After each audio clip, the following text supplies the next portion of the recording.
Hey, what's good? Tabitha Zeigler is the daughter of a hardworking Hoosier farmer and is an advocate for the autistic community. She's also proof that there's more than corn in Indiana.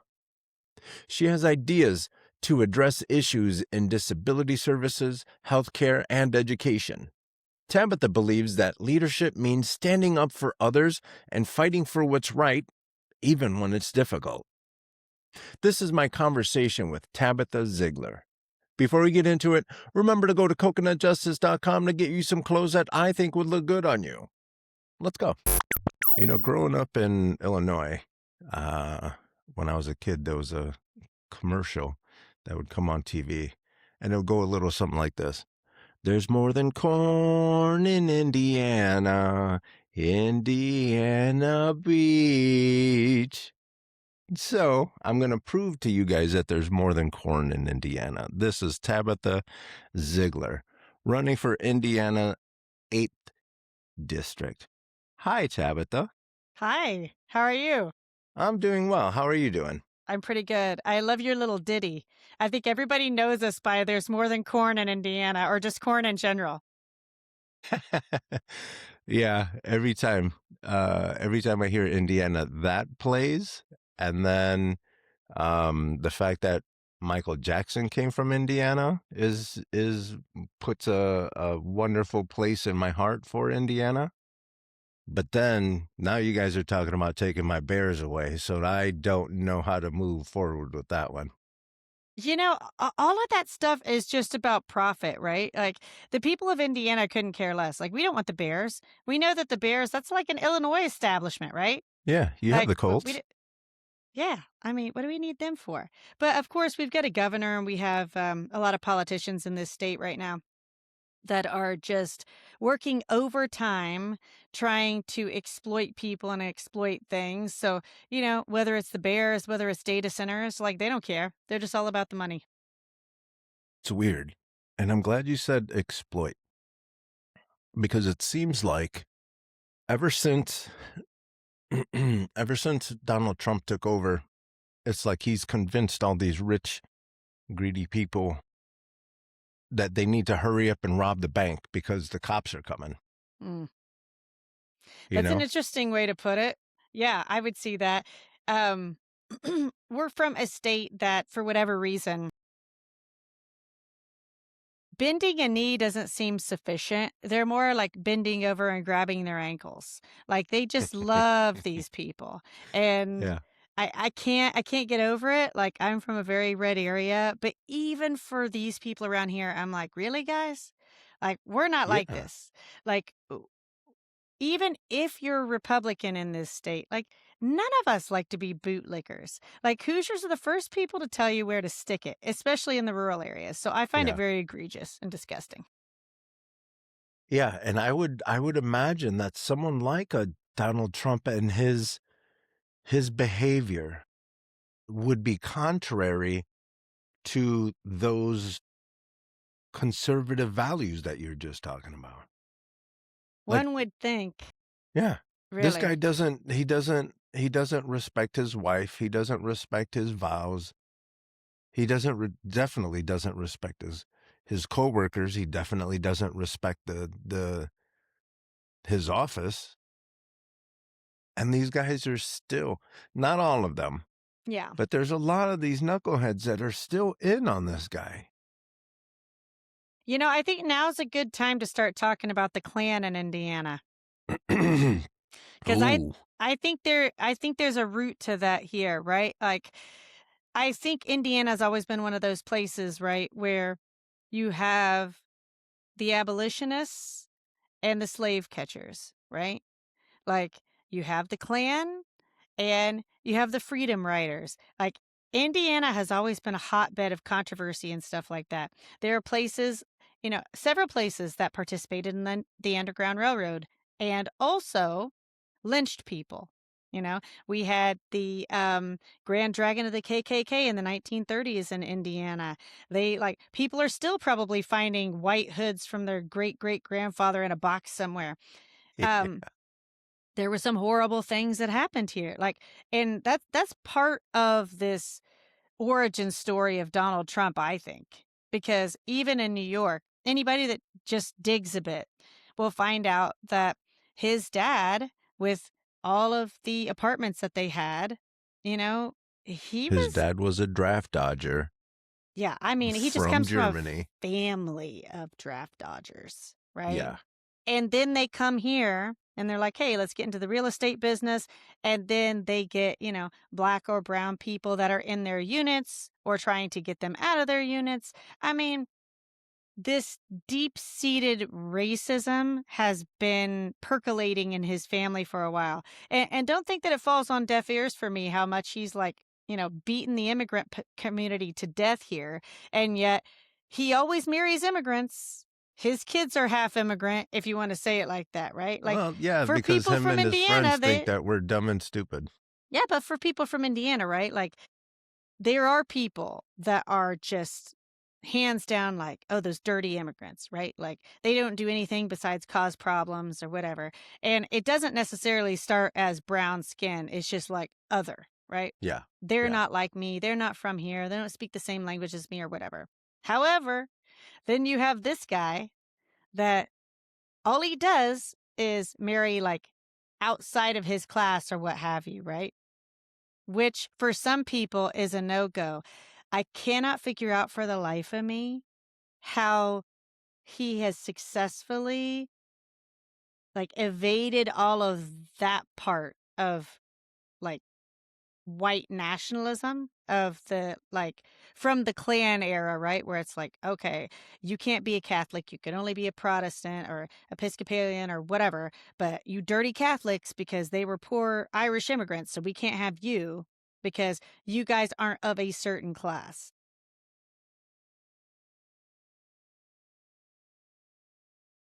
Well, you have to remember, uh, he was never he was never accepted in the rich circles. You know, that's why when he tried to buy a NFL football team, all those Mhm. rich people were like, "If you don't get your creepy ass out of our face," and then he went and he got a team in the USFL, and he he goes to different weddings and stuff like that, probably because he has money. But all those people knew he was creepy. All those people always knew he was creepy. But And they they were also never let him creepy. in those circles, but he had enough money, you know? And that goes to show you, if you have enough money, you could be out here messing around, breaking the law, and people will still let you into their party because he went to the Clintons' weddings and stuff like that. Mm. Here is where I'm a different kind of candidate, I'll tell you right now. Tell me, please. Oh, Jesus. I can't. I can't. Like, I'm one of those. I was always told birds of a feather flock together.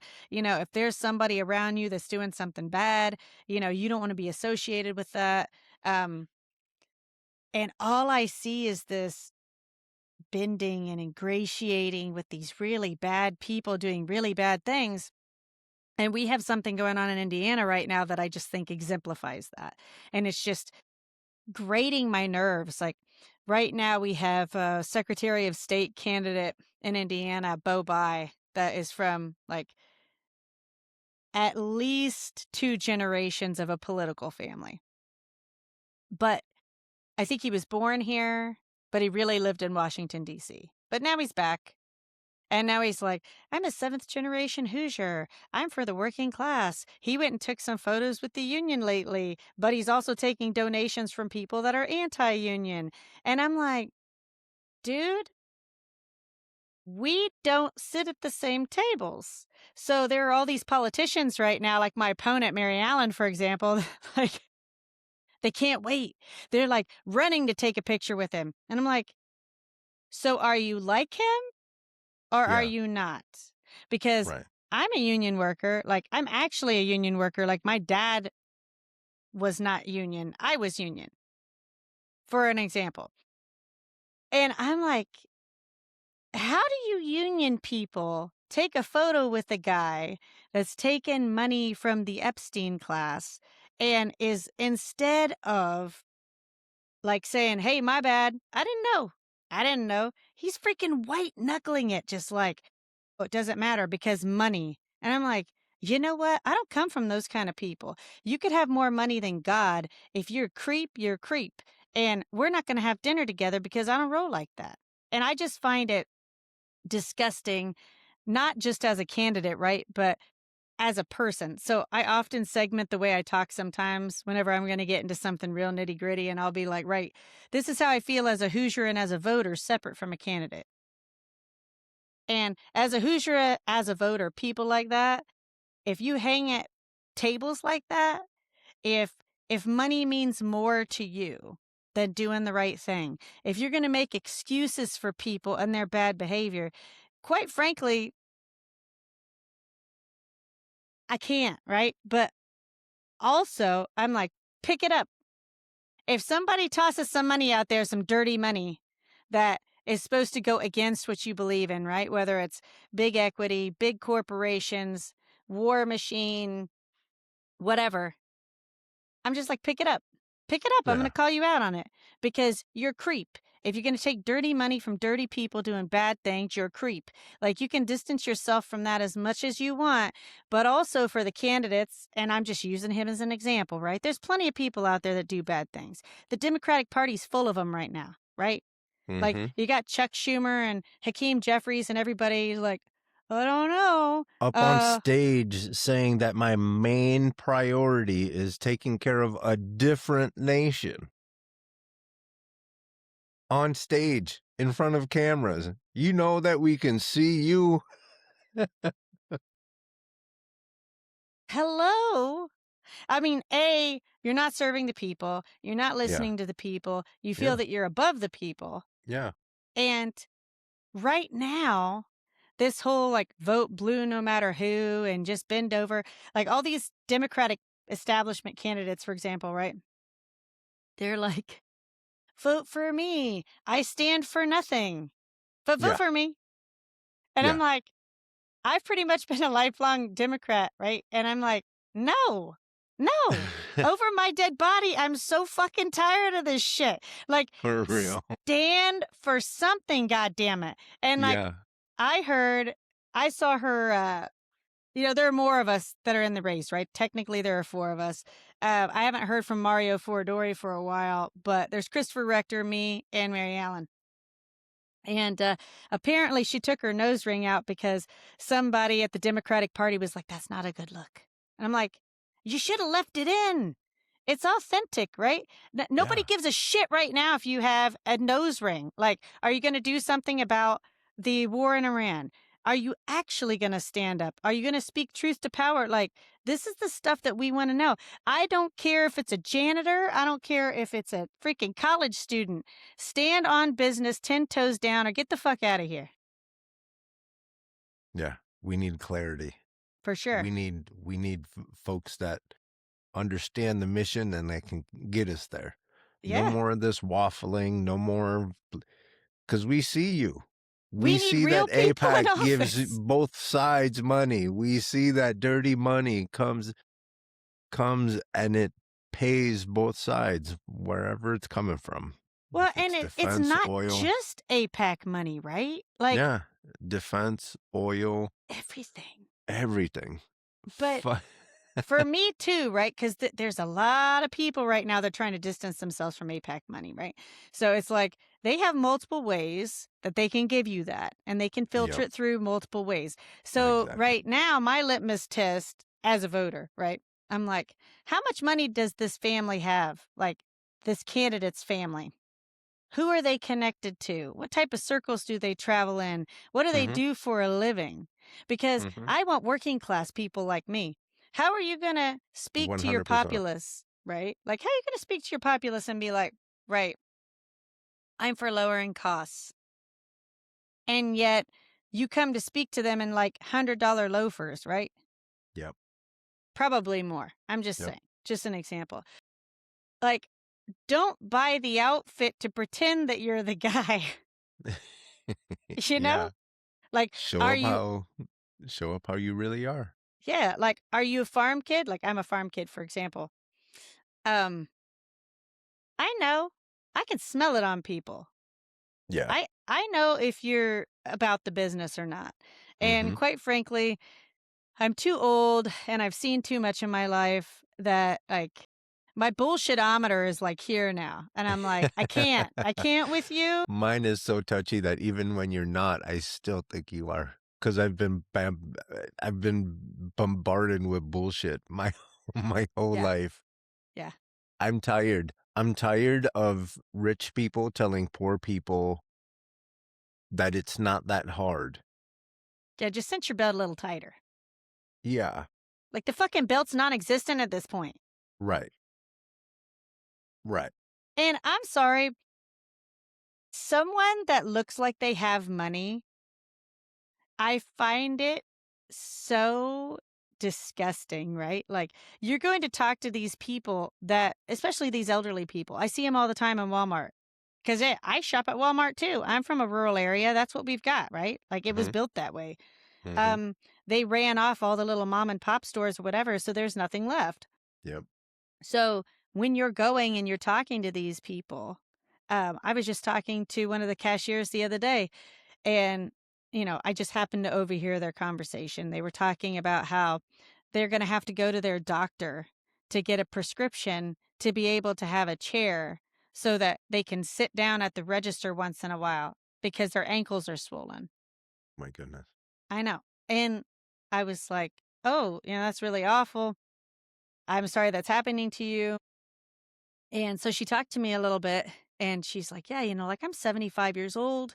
I can barely live. I'm living off my social security and I'm working like I had to go back to work." And so I just told her and I said, "That's really horrible, but you're probably talking to the right person right now."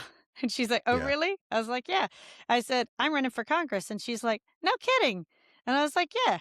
And she's like, "You know what? That's exactly what we need. We need more working class people like, going to Walmart and 100%. yeah, like talking to people, like Yeah, people that know how much the milk costs, for example." yeah. Or even if people know how much the milk costs, like, I know a lot of people that have to make the decision, do I get that milk or do I get that gallon of gas that's gonna get me to work tomorrow? That's the decision that makes or breaks you. So if you have a lot of money and you're going, you know, you're trying to tell people, "Oh, I know how to make eggs more affordable. I know how to make gas more affordable." Like, mm, I don't I don't care. I don't care. We need representation, more representation for normal folks.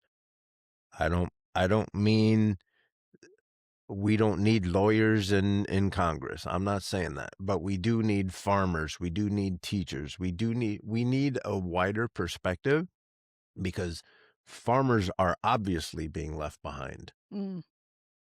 Oh, Teachers yeah. are obviously being left behind. Nobody wants to have that conversation right now about what the Strait of Hormuz shutdown is actually doing.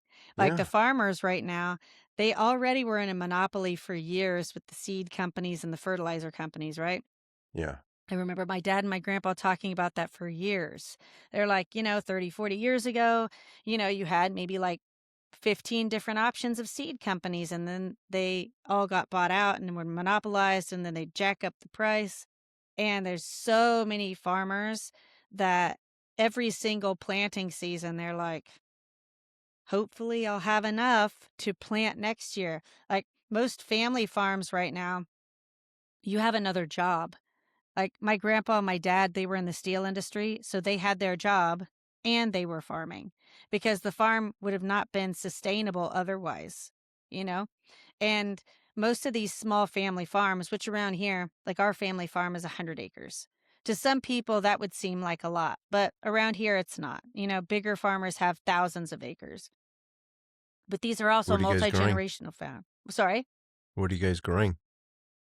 So we normally rotate between corn and soybeans, Mhm, but soybeans have been pretty consistently cheaper to plant, higher yield. So I've watched my dad put in soybeans more often than not. But mhm. also, like we have the problems like we do with China right now, where they're like, You guys are messing around. We're just going to buy soybeans from Brazil. Like they're never going to buy American soybeans again. Yeah. Probably not. Ugh. So when you think about these things, right? And the fact that you have so many farmers in America that they're running out, they're killing themselves because, you know, they're getting run out, they're losing their family farms or whatever. I think the farm suicide rate is like, I don't know, 3.5% higher than the normal population. So you put, Jesus. yeah, you put the squeeze on these farmers, right, that are already old, and normally their Yeah. kids are moving to the big city, right? Closest big city because they're trying to get a job. They don't Mm-hmm. come back. Like these farm kids aren't coming back after they've established themselves in a city. So then these farmers get older and older. And if they're not approached by some jerk from a data center, for example, that's like making them a deal, that's a bad deal for them. Um, or a wind farm, you know, any of that stuff. You have all these people outside that are looking at places like Indiana, just rubbing their grubby little fingers like, look at all that land and it's cheap and these people are stupid and we're just going to fill that with data centers. But nobody's thinking about, well, what happens when we need to feed our people or when we need to feed the world? Right. It's just, And that's the short-sightedness that we tend to forget. It's almost like, and I've been watching videos and reading and all the things, trying to mhm. figure out. I think it was like in the 70s, 60s, and 70s, the deindustrialization of America. And it seems like they're trying to get all of the,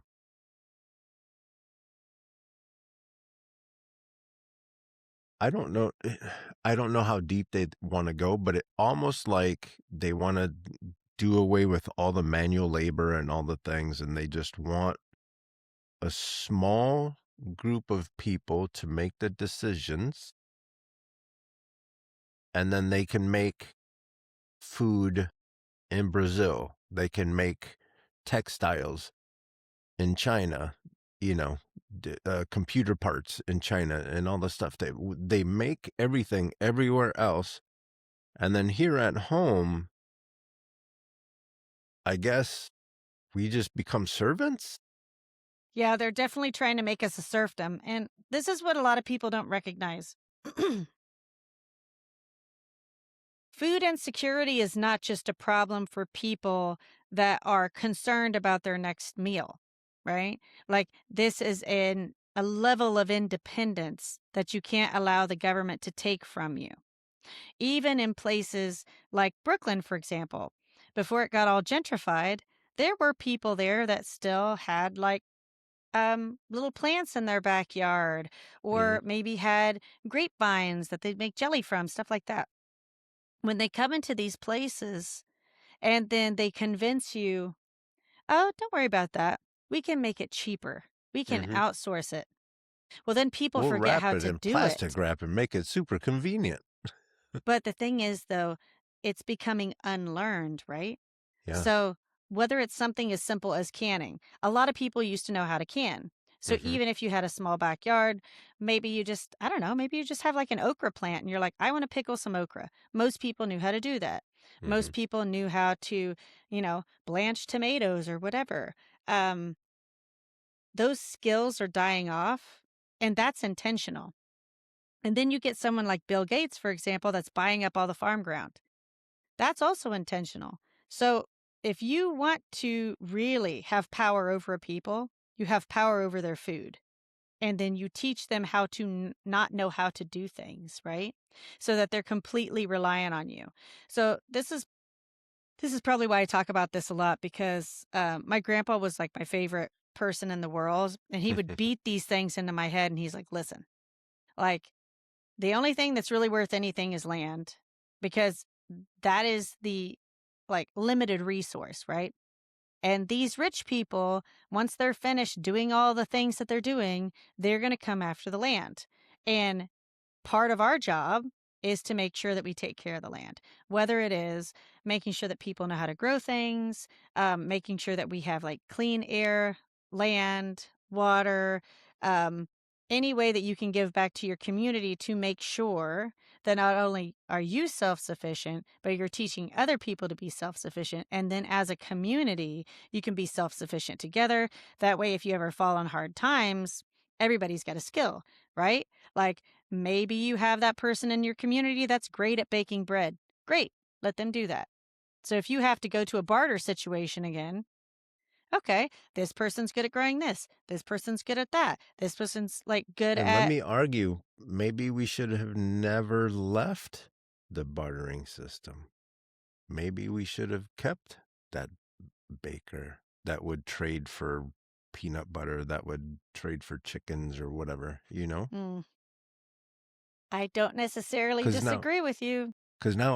anytime you need anything, if you go to the store to buy bread, you get taxed. You can't move without being taxed. Yeah. Well, there's a group of farmers in Indiana. Actually, it's interesting that you bring this up.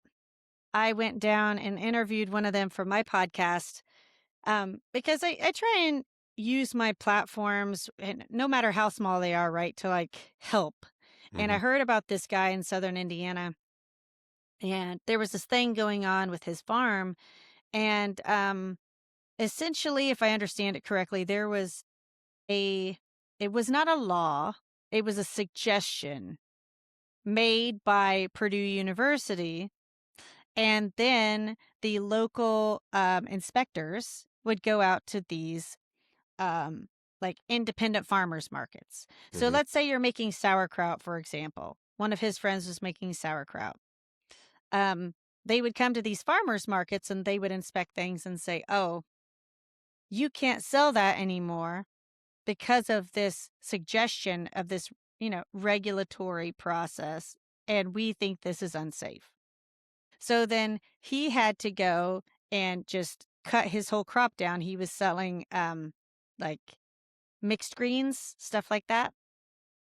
So he was trying to explain to this independent inspector, right? This county inspector, actually, my process is cleaner than the process that they use in the stores. I bought this special machine so that I'm barely handling it. Like the machine cuts it, we gather it, we dunk it in water, and we put it in the fridge essentially.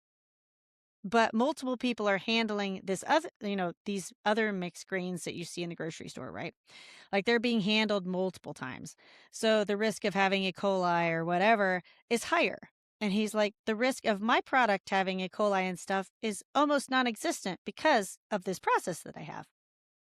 And so they were fighting and fighting, and they just got some legislation passed in Indiana allowing them to do this stuff. But I'm like, this is what I'm talking about. Like a farmer should be able to sell his produce, because if you don't allow them to, their farm will shut down. And I think that's on purpose, because I think you have these big companies that are, coming into places like mine, coming into states like mine, and they're trying to find new and inventive ways that they can push people out because they want their land. And that's always been the game. That's always been the racket, right? Like, we want what you have, and we're not going to go about it the right way. We're just going to steal it. We're going to Yeah, try and find a way to take it from you. yeah. And that's not new. No, especially in Um, this country. yeah, yeah. That's always been. That's a good point. Out here, we have farmers, gardeners, and such, and we'll actually get a box of produce Hmm. delivered to our house. That's The awesome. actual farmers have drivers that will cut, and we open the door, and bright and early, there's a box of fruits and vegetables, Hmm. but that's because, for as much as I live in Northern California, for as much as soft or weird or fruits and a land of fruits and nuts is what they call Hmm. what they call us, but we're tapped into nature. Hmm. Like our lettuce is delicious here. Hmm. um I like eating my vegetables here. Back home when I'm in Chicago, like the grocery store stuff, it's fine. But when you eat like lettuce that was alive just a couple hours ago, it's different. Mhm. It's amazing. Well, I was a flight attendant for a long time, and I was actually based in San Francisco and LA for a period of time. Nice. Yeah. So, Which one my did you like better? I didn't get to spend a ton of time in San Francisco. I transferred out fairly quickly because it just didn't really seem like my jam. Yeah. And I had a lot of friends of mine that were originally based in Newark, New Jersey. That's originally where I started. Okay. And a bunch of them were from California. So whenever they opened up LA to us, they went there. So they're like, come down to LA. You'll like it down here. It's like, okay. And what I loved, because my crash pad was in El Segundo, right by the airport. So they had a ton of farmers markets. And you're right, the produce was amazing. And I was like, wow, like these peppers are like the size of your head. And all these farmers that were there. And it reminded me kind of like whenever I was a kid. Like we still have farmers markets here, Mhm. but they're not at all the same. Like there used to be many more people that would sell things, or, maybe they would grow, I don't know, like 2 extra rows of sweet corn, and they'd give some of it away, or they'd put some out by the road, or they'd sell some of it. Um, it's harder and harder to find places like that. I think that it's because you have an aging, demographic within the farmer community, and, they can only do it so long. They're old, right? They just wanna And retire to it's tough Florida or work. whatever. It's tough work. Yeah. Yeah. I was connected to some Illinois farmers that grew soybeans and corn. And exactly like you said, the reason I was connected to them was because their son had gone to Chicago because he didn't want to be a farmer. And yeah, I'm not 100% sure what happened with his career path, but I know for a long time, his dad was nervous because who's he going to hand the farm Yeah. off to? Yeah. Well, and you And have it's not, unfortunately, there's not a lot of people that are like, when I grow up, I want to be a farmer. Meanwhile, I've gotten into gardening. I grow my own herbs. I grow okay. my own tomatoes. I have a compost pile. I have blueberries and lemons Mhm. and I grow my own weed. That's my that's my Mhm. my big bragging point. Okay. Um and there's something about it.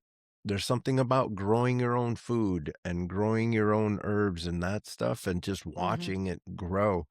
That's just better. It just feels better. Well, there is something to touching ground or touching grass, however you want to say. Um, it's therapeutic. Mhm. I have 3 little kids with autism, and just found out that I'm late diagnosed myself. So, um, actually, kind of explains why I've got such a like shtick for social justice. Apparently, we all have something, and that's mine.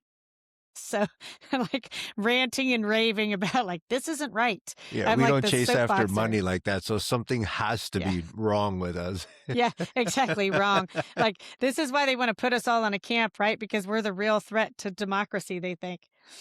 Or the saviors of it, however you wanna put it. But, I've seen there's a lot of people that they're really trying to get their kids, or, it doesn't just have to be autism, right? It can be anything. But people are finding it therapeutic, so a lot of these ABA centers and stuff like that, they're trying to find a way to incorporate nature. Which I agree with. I try and do that with my own kids. Um, People are finding that it's helpful, and it doesn't just help here in the States, right? There are plenty of people around the world that are doing this. What I would love to see is that we start to model our classrooms after some other countries. There are plenty of countries around the world. I think I saw an article in New Zealand where they have like a educational plot, like they're growing things next to the school, And that's part of their education is to go out, tend the vegetables. So they're working the ground themselves, and they're finding that those kids are like they have less stress levels. And I'm Yeah. like, of course, Yeah. because if Just you're go outside. It's wonderful out there. yeah, but if you're like giving back, right? Like if Yeah. you can contribute to something and watch it grow and you're proud of Yeah. yourself afterwards, right? You're like, wow, look what I did. Yeah. Yeah. Yeah. That's it. If you're in the city, go outside, play basketball, play baseball, hang out with your friends, doing things, constructive things. You're going to see it's what you are gathering, what you're even subconsciously gathering from from the TV or the radio. It's all built to make you feel that weird feeling, like that desperation. Oh, Mm, I have to. If you went outside, it even growing something teaches you patience. mm, You know, yeah. a, a tomato plant is going to take about a month to grow Hmm. before you start seeing the fruit. Well, and it also shows kids if they grow their own food, right? Like that it's not perfect. So the stuff Yeah, that you see in the store, that's not how it looks on the plant. Like you might have a perfect tomato and you're going to have several that are not perfect, but are still fine and they're yeah. still worth eating. And maybe it has, It you know, might a be, brown and it spot. might be a little more delicious than the normal looking one. Yeah. That's Yeah. happened. Absolutely. Or, then you have the opportunity to teach them, right? Oh, things are imperfect. So Yeah, then it's okay for and it's you to be okay. imperfect. Right, Hmm. right. What Speaking of big towns and small towns and stuff, what towns are in Indiana 8? The biggest towns are, oh, in my district, Mm-hmm. Evansville, Vincennes, and Terre Haute. Okay, I've heard of Terre Haute. All right, cool. And That's is that surprising that you've more? heard of Terre Haute. Yeah, and I can't tell you why. That's okay. You know, those Well, those special brains that we keep talking about. yes, I I mean, know, right? it's in there for some reason. Yeah. Well, I'm a Indiana State alum, so Indiana State University is in Terre Haute. Rose Holman is also in Terre Haute, and that's a big engineering school. So a lot of times people may know it Where's because Larry the Bird universities. from? Is Larry Bird from Terre Haute? Larry Bird went to Indiana State, and he's from French Lick, I believe. French Lick, that's right. Okay. Hmm. Yeah. I'm a big fan of Larry Bird. A lot of people were. Yeah. He was a beast. He was a beast. Um Also a farm kid. yeah. Yeah. And surprisingly enough, one of the biggest shit talkers on the court. Well, as you've seen, I don't necessarily hold my tongue. I think people get that wrong impression of farmers that we're just like demure, which is not true. Like you go out on a Yeah. farm somewhere, and I'm not saying everyone, but I'm saying it may not sound as wholesome as you think it's going to. No, you bang your Oh, finger on something, the yeah. F-bomb is coming out. I don't Yes. care. If you didn't, I'd be suspect. You'd be like, wait a minute. Yeah. What's going on here? Yeah. Yeah. And you grew up in that area? Yeah. Actually, my family's been here for like 200 years. So, Damn. yeah, when you talk about commitment to an area, right? Like I think this is why I'm extra perturbed, right? Because you have these people coming in from out of state and stuff, and Yeah. um, it's obviously it's fine if people come from out of state, but don't come in to tear things up. Like don't come in to Right. exploit people or take things or make people's lives harder. If you want to work together, fine. I think most people from Indiana are very accepting and, you know, it doesn't really matter where you come from. If you come with an open heart and an open mind and, you're a nice person, 9 times out of 10, like people are fine. But we've got so many people coming into this state right now, I think, because of this like, very extremist, conservative, white Christian nationalist sort of thing that sometimes the people coming in are not that. And to me, those aren't real Hoosiers, right? Like people that identify as Hoosiers that have been here for a long time, they're about like community and working together and helping one another out. Like we're the cup of sugar people, right? Mhm. Like, hey, are you okay? Do you need help? I mean, all the farmers around here, my dad used to tell stories all the time about, they'd have to leave school early because, maybe one of the farmers needed help on their farm. So they'd go and, help them plant or harvest or whatever because they needed help. And I don't know, like I said, I think there's a lot of rural areas. There's a lot of farmers, a lot of farm ground. Um, we've got a lot of natural resources and cool parks. And when I was a kid, I used to go to Turkey Run State Park a lot and go canoeing or kayaking or whatever. I feel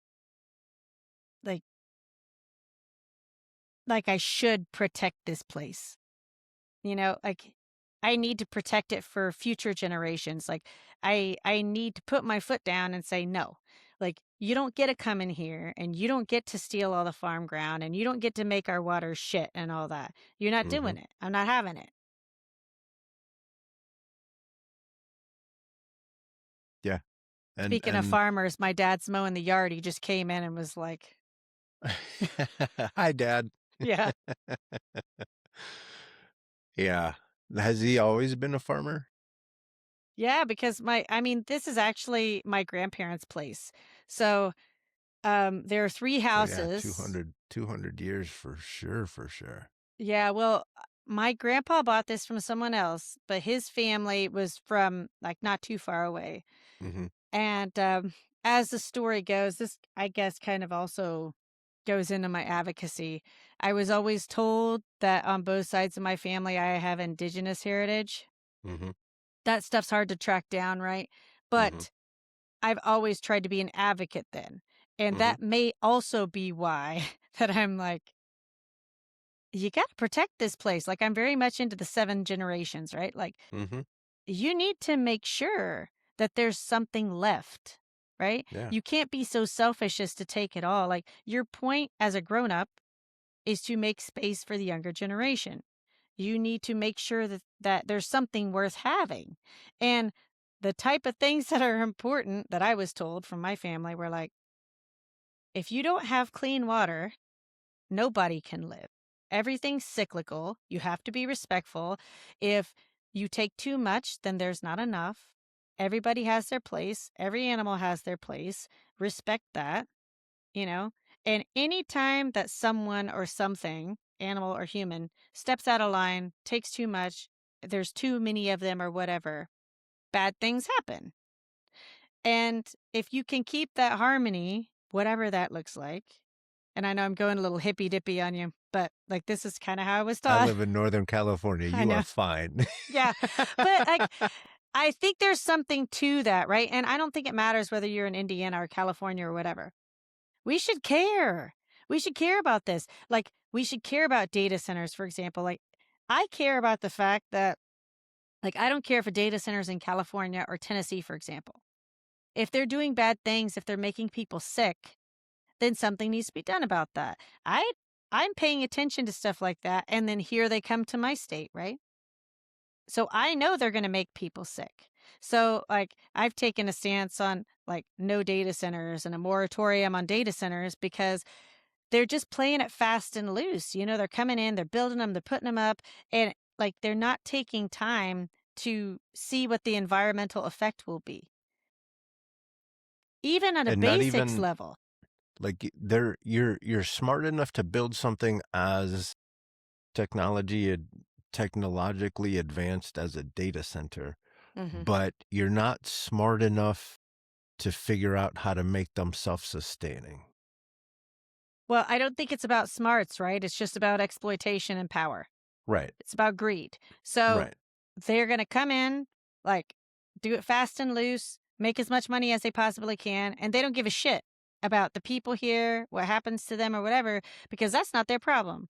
And you can tell that because if if because it they was live in New such York.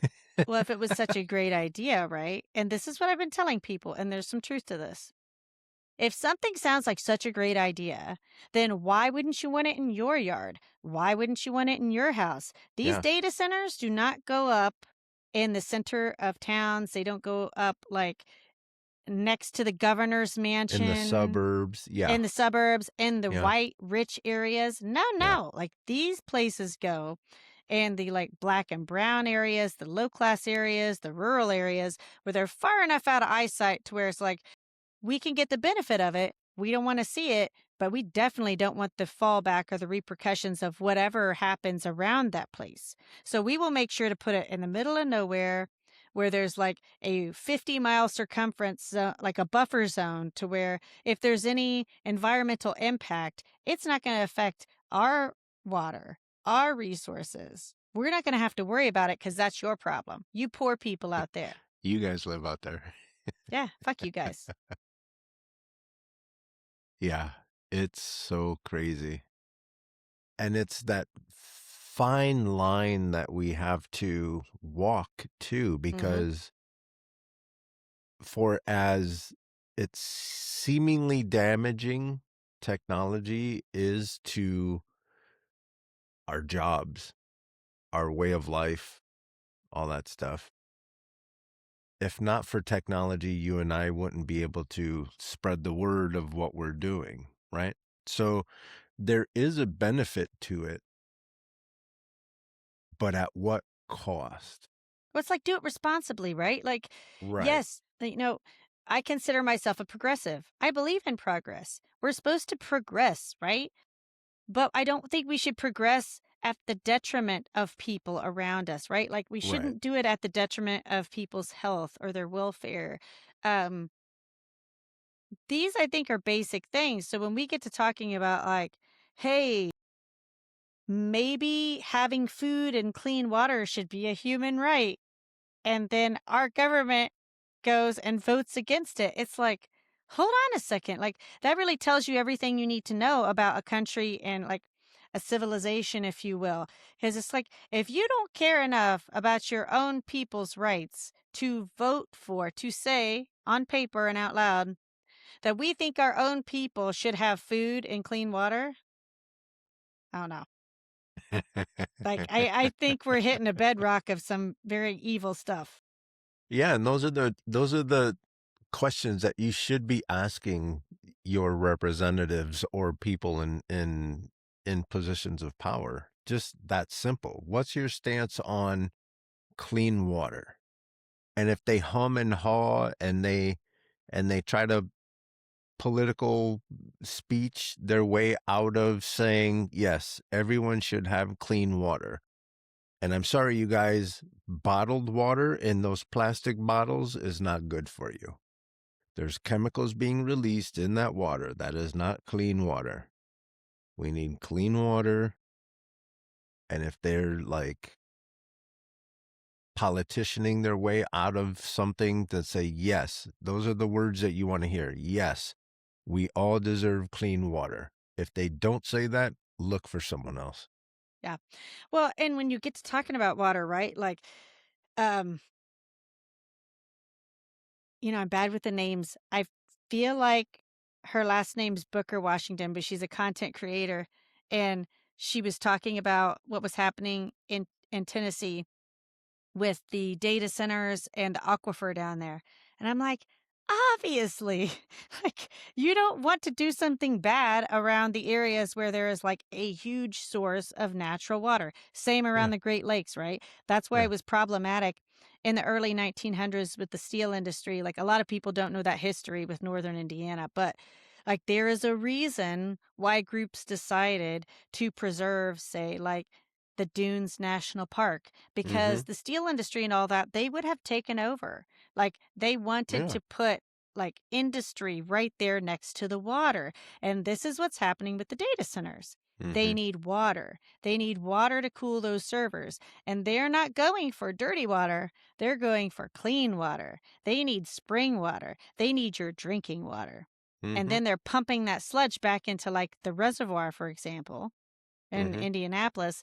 And I'm like, How do you people in good conscience do that? Because you don't even know the ramifications of that. You don't know the 50-year plan of, oh, hey, now our water is shitty. Now we don't have any clean drinking water. I mean, Jesus, look what happened to Flint, Michigan. Yeah. Like, you You want the should whole never. US to be Flint, Michigan, Yeah, but it's okay and for the listen, brown you should never. people. I'm not a health professional, but I know for a fact you should never, never drink a glass of fire. And that's what they're coming. That's what they have coming out of their pipes. Flammable water. That should never happen. Well, I mean, look at what happened. I'm a reader, if you can't tell.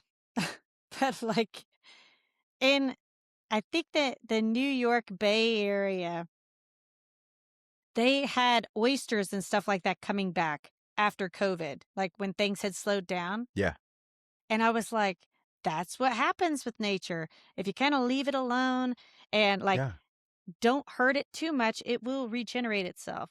Um, I love what's been going on in California too, where they opened up the dams, and now, you have salmon that's flourishing again. Like, we are constantly stepping in the way of nature, and we need to find a way to work with nature. Like, it's possible. We've spent so much time trying to, restrict it and harness nature, rather than live alongside it. We can have both, right? Like, we we can definitely we can. can do these things, but it takes time and it takes planning and it takes money. So Right. that's the thing. It's the And money right part when that's you getting people. exactly, and that's when you start taking shortcuts when it's because everyone's trying to get the most bang for their buck. Meanwhile, if you did it responsibly, like I've hung out with people whose houses are built on the side of a mountain, like in it. The roof was like side of the part of the mountain coming down, you know? Mhm. So they're actually in an intelligent way, they're using the land to help cool their house or keep it warm. There's a smarter way of doing things. It's not always going to be the cheapest way, but there is a smarter way of doing things. Well, the Pueblo used to do that in the Southwest. I Yeah. mean, we've got plenty of examples around the US and indigenous nations of what they did that worked, and it was working for thousands of years. And, rather than just like ask them even, I mean, Jesus, that's a whole other subject. I can really get cooking on that. But, it's like, know your history. Don't do Yeah. bad things. Don't Yeah. try and hurt people. There Yeah. are plenty of people around the states, most of them indigenous, that we can learn from. We could go back to some of their ways. It would help all of us. Mhm. And basically just don't be an asshole. And that's what I would love to see Yeah. as representatives, right? Like, get a bunch of normies in there that aren't assholes, that actually care about people and want to make sure that you're not drinking flaming water. Yeah. Off the topic of indigenous people and stuff, because we've had problems with fires and stuff, and people say, we got dum-dum saying, "Oh, you have to rake the root the floor of the forest and stuff like that." Meanwhile, it was a power generator or whatever, a power line had fallen. The infrastructure for our electricity was hanging on by like band-aids and bubble gum. And they're saying we need to rake the floors. No. Anyway, all that was happening. So there has been a push to tap back into or let the indigenous people at least come back and like manage the forest like they used to before we were messing it up. Jesus, that's an idea, isn't it? Because fires are a part of nature. There's some trees that won't, their seeds won't germinate or whatever unless it reaches a certain temperature. there is a reason for the fire, but the magnitude in which these fires are going and how fast they grow is the problem. And so they're asking some of the indigenous people, like, hey, like when your great grandfather was out here doing this, can we get some tips? Well, I mean, that's what they used to do, really, like, Midwest area too, not just the plains. They would set fires, and then, the grasses would come back, and that's, because the buffalo they were predominantly, like, sustaining themselves on, they were trying to make an environment that was beneficial for that, right? And, you know, there's just so many examples of if we did this, what would happen? Like we have it's a wildlife preserve, like conservatory area in Morocco, Indiana, Hmm. that they bought a bunch of land in the 1970s and they've restored it to wetlands and things of that nature. There have been a ton of species that have come back. So they reintroduced bison there, they reintroduced buffalo, um, Nice. because when they would wallow and things of that nature, like other animals were benefiting from that. So Hmm. now whenever they have too many for their area, then they're rematriating them back to indigenous tribes. And I'm like, that's the sort of stuff we're supposed to be doing. Nice. Yeah. But we need more of that, right? Like, and then we need to Right. teach our kids about that. And like, right. Um, a big part of American history is indigenous history. And then we have to talk about genocide and what we did and why it was wrong and why it's wrong to do these things. Flash forward to Palestine, for example, since we're sort of the root of the hate with all of that nonsense, then our kids would get it of like, oh, yeah, that's why this is bad. We've got an example of this, and this is why we don't do that. This is why, if we are going to inject ourselves in anything, for example, it should be human rights type stuff. It's like, no, no, we're not doing that. We will go and have the peace talks for as long as we possibly can, because that is the point of peace for humanity. But we have to know, like, we can't have representatives running around half cocked, not even knowing American history, and then talking about, oh, this is why Israel's great. Okay, let's just rewind. Just Yeah. rewind. Let's Yeah. find out the origin story. Let's put people in office that know the histories. I'm not saying it has to be perfect, but goddamn it, like put at least a couple people in there that's like, whoa, pump the brakes. Pump the brakes here. Like, why are we having someone else come to our country and tell us what to do? Let's just reevaluate. Let's have a And then conversation. our leaders say, no, we can't afford universal health care. But then the people that are telling you to bomb people have universal health care. How are you gonna see? This is how ridiculous it is, right? And I would be saying this for any country, like I'm not just saying it for Israel. I'm just using them as an example, right? Like, how do you tell your own people, hey, we have shitty reproductive care? We literally have people dying. So, we don't have money for that. We don't have money for good health care at all. So, we certainly don't have money for free health care. We don't have money for free higher education. We don't have money for universal anything.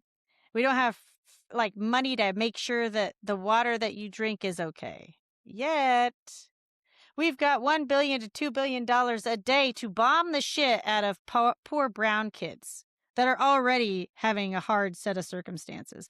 Like, unless even blind people can listen to the radio. And this is me. I'm not trying to be that way, right? Because I am like an autism disability advocate. I'm trying to prove a point by saying that. Anybody with two eyeballs that is watching this genocide in 4K can be like, ugh, looks bad. Not a good look. No bueno. Jesus Christ. Like, how far do we have to go down this rabbit hole of hell to have people say, think we made a mistake? And then, what I also need is for people to make the connection between how they treat those Palestinians and how they treat the black and brown communities here in America. Absolutely. And you're going to say, what does that mean? Well, you show me how they don't treat us the same. They just got done, the people that are in charge right now just got done telling you that people that have the same skin complexion that I have, Mm-hmm. poison the blood of this country, that we need to be gone.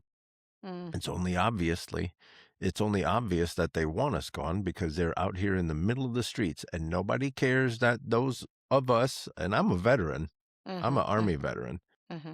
If I got caught in that net, there's some folks out there that be just like, okay, well, that just happened.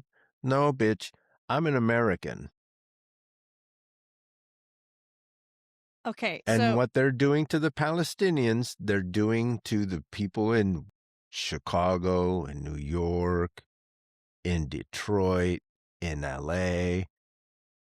It's the same thing. And then I used to say the only difference is they're bombing them. And then you realize that they bombed a black community in Philadelphia. What did they do in Tulsa? And then you figure out that um, Central Park in New York used to be yes, yes. Black Wall Street. You tell me, you show me how those two things aren't the same. The Palestinians and the black and brown people here in America.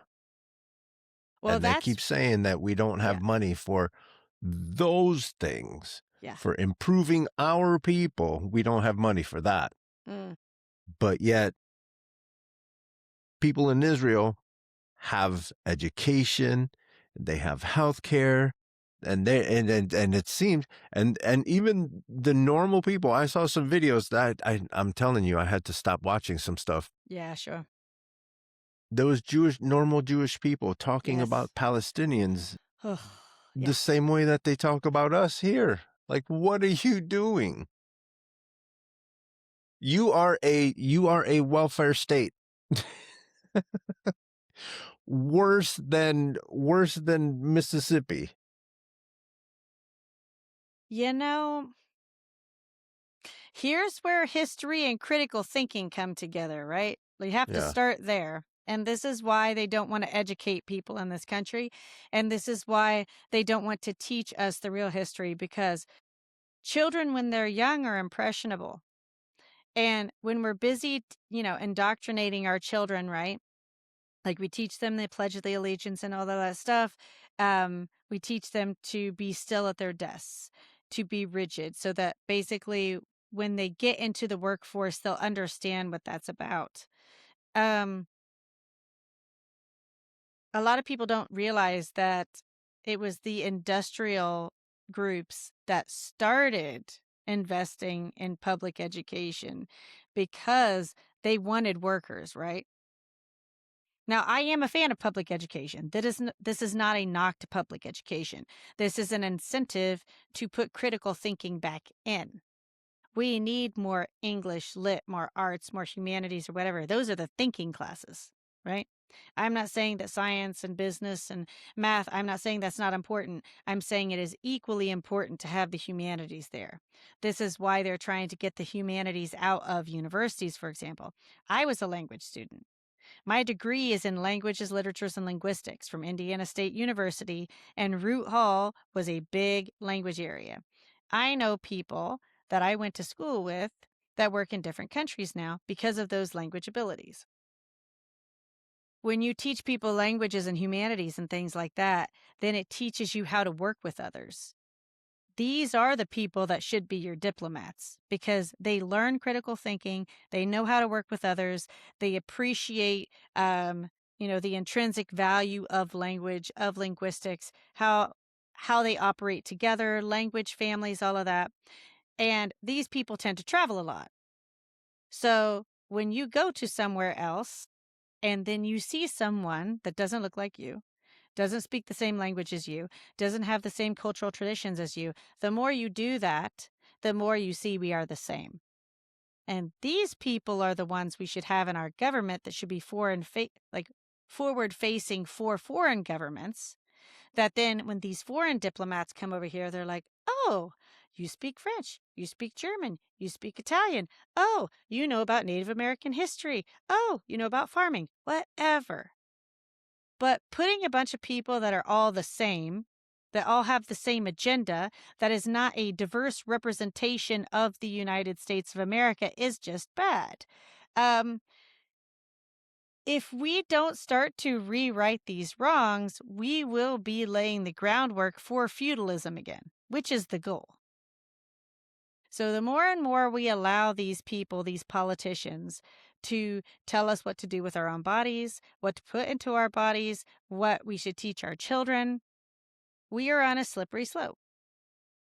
And if we are not going to value knowledge, science, the humanities, for example, if we are actively stripping those things from our curriculums and therefore our society, we are lost.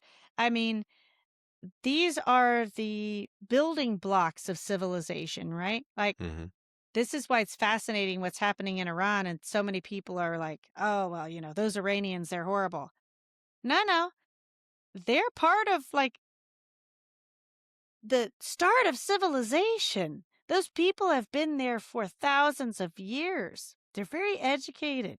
But we don't teach our kids stuff like that, right? Because if we taught them that there were civilizations older than ours, that were knowledgeable, that passed information, that had holy centers and things of that nature, it would be harder for our children to think, oh, it's okay to bomb them.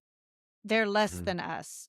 And so we are actively right now, like,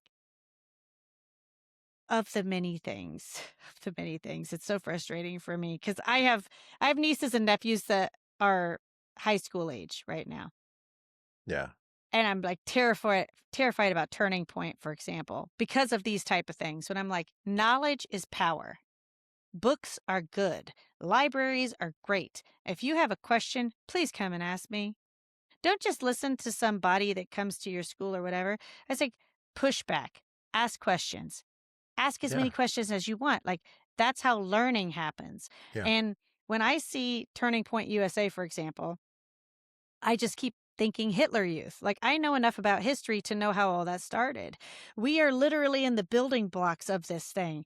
And so for me, I'm like, wow, I mean, you guys couldn't be any more just forward facing with your plan here. Yeah. It's just outrageous. I have a hard time. I struggle with people that can't. I try and be very compassionate to people that don't see the world as I see it, right? And then I try and use that opportunity to educate people and sprinkle those bits in. And I'm like, right, what do you think about this? Did you know that? Maybe you Hmm. should read this book. Have you been here? I mean, any opportunity we can to educate people, like now is the time, like just drop the accelerator to the floor and just be pushing education, anything, whatever skill you have. Like if you're a carpenter, if you're, a mechanic, it doesn't matter what you're teaching right now. Teach somebody. Hmm. Teach these kids, hey, there's more out there. Be curious. You don't have to stay with the same thing forever. Like, find a way to give back. This is what I really hate about this government right now. And I know I'm going on a full blown tangent here, but like, That's fine. you have the great orange blob up there that's like basically Heil Hitler surrounding himself with everybody like that. And I'm like, we're putting brown people in cages. We have little girls that go into places like Dili that weren't pregnant when they got there, but now are pregnant. You're Yeah. shooting Americans in the street. People, like, now is the time. And for these Democrats out there, they're like, we need to go more to the center. What? Yeah. They've already shifted that window. The center's not the center anymore. Like, basic human rights is for everyone, right? Yeah. Like, this is not a bipartisan issue. Like, clean water is not Yeah. a bipartisan issue. Like, Republicans should be able to get on board with that. Yeah. Yeah. And it's unfortunate because then, yeah, we deserve clean water, but at what cost? You're like, at what cost? We need clean water. Stop dirtying it. That's cheap. Well, see, this is where people like me would be a threat in Washington, I'm telling you, because I've traveled so much. Yeah. I know things. I'm that person, right, where I'm like, I know a guy. Yeah. Um, I know that there's a Ministry of Water in France. I know that it's important to them to make sure that even the homeless have access to clean drinking water. And so, therefore, and this was years ago, by the way, they had started an app to track all of the public fountains around Paris, for example. Hmm. So, you are saying to even your homeless, even the least of these, right? You deserve clean drinking water. Yeah. I, But we can't do that. We can't have that. And we're supposed to be better than France, right? yeah. That's what they would Yeah. say. I guarantee you. No, we have better things than France. Right. Buy yourself a ticket to any country in Europe or anywhere for that matter. Anywhere. Just Anywhere. go take a look. Go to Turkey, go to France, go to Spain, take a Yeah. trip, Since some of you are motivated by that mustache guy, um, go to Germany. Go to right? Germany and see how they Yes. have water fountains in the middle of their platzas. And all Yes. you have to do is walk up and the water is Pick your cup. flowing. The water's flowing. Yeah. It's Yeah. right there. It Yeah. doesn't stop. Yeah. It comes from the Alps. It's like super clean water. You just Hmm. walk up and put your mouth right there. It's crazy. It's crazy. But see, and it's interesting that we're talking about water, right? Like, because then you have the indigenous populations here that have been fighting for water rights and fighting for land back forever. And people are like, oh, no, no, you brown people, once again, we can't let you do X, Y, Z. And I'm like, these were the You original can't be in people. control of it. Yeah. Exactly. Like they know. Yeah. The other one, I've been to Dubai. um, Everything okay? My dad's looking for keys. He's always Oh. in and out of here. That's how it is in the country. They're like, hey, what are Yeah. you doing? I've been to Dubai where they have a form of universal basic income. If you're from Dubai, you get a check. I'm not sure how they deliver it. I don't know that part, but I know if you are from Dubai, the government of Dubai gives you money and you get enough money to pay your rent, to do Yeah. all the things. To You're live. living pretty damn good. Anything over that, if you still want to work and that just means you get that much more. But you don't get to share if you walk around and you say those things to the greatest nation on the planet and they're telling you we don't have money to make your life better.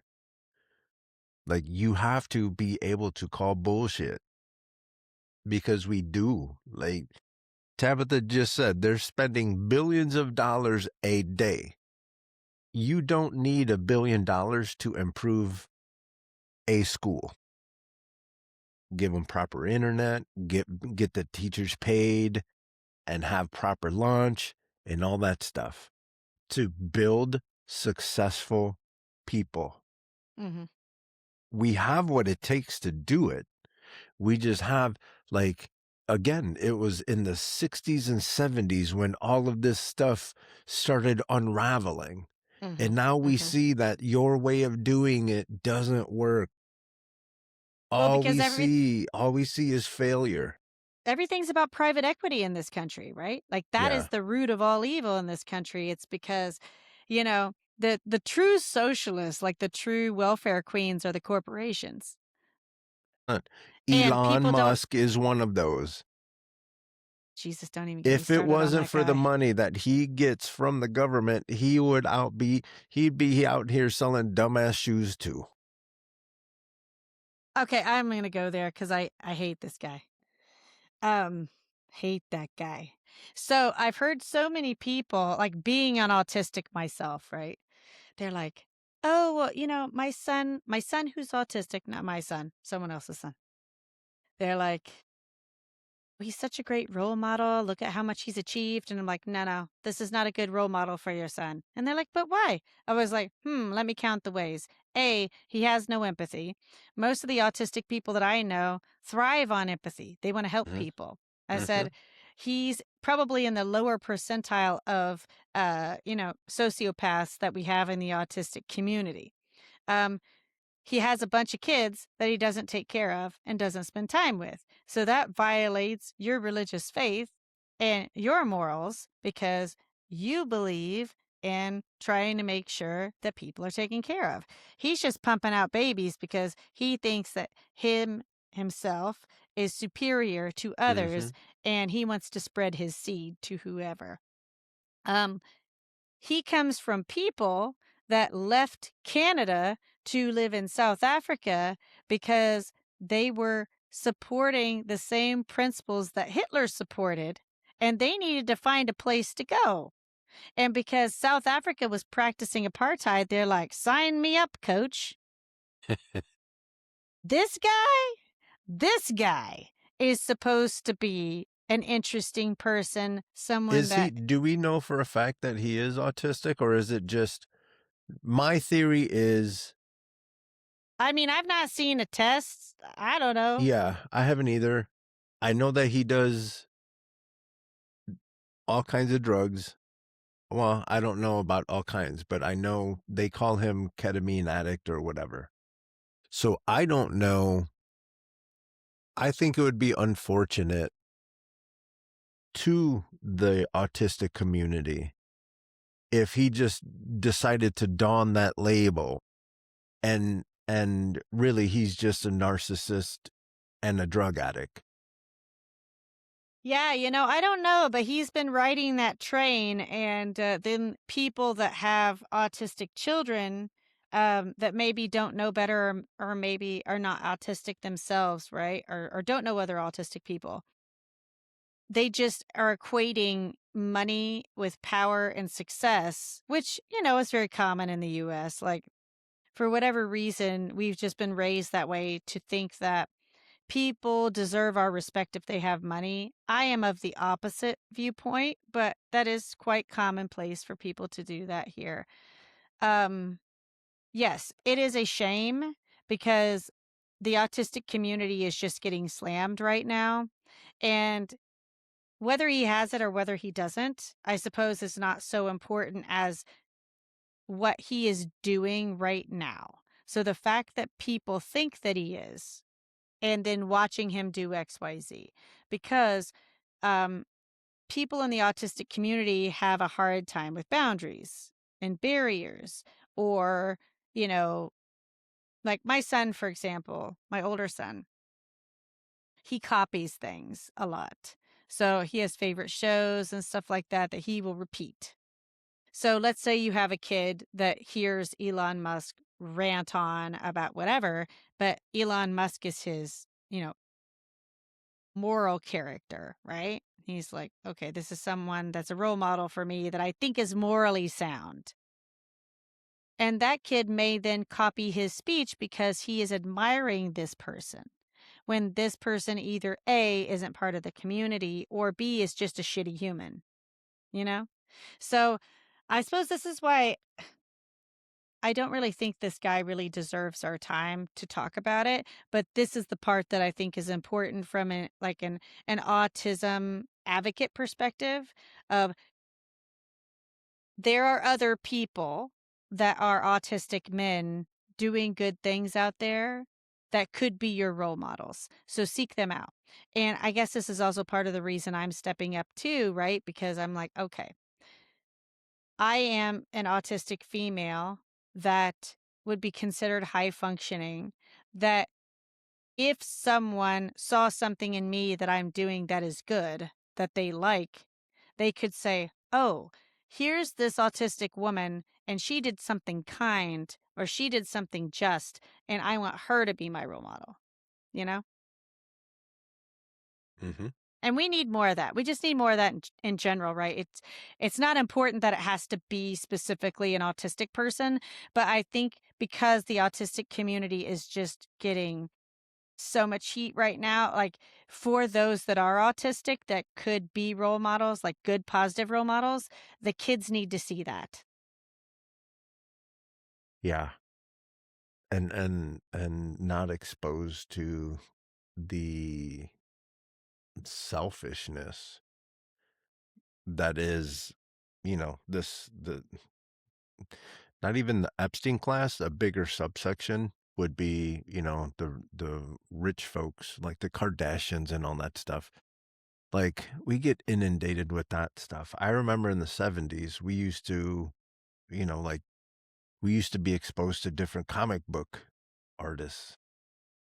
They'd go on Johnny Carson or whatever, and we're able to see all these other people.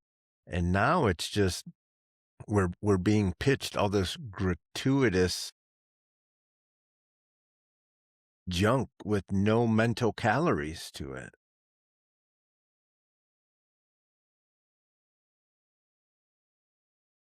I will say this though, going back to older people that were on TV.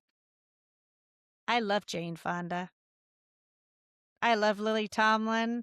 I think Oh, that hell yeah. generation, I'm so glad that some of them are still around Yeah. Have you because seen Grace and Frankie? oh, I love Grace and This Frankie. is such a good show. One of They're my friends wrote hysterical. for that show. No kidding. Yeah, yeah, yeah. I love it. But, we Such a need good show. people like that, right? Like, Mhm. people that are funny and diverse and actually lived in those times, Actually talented.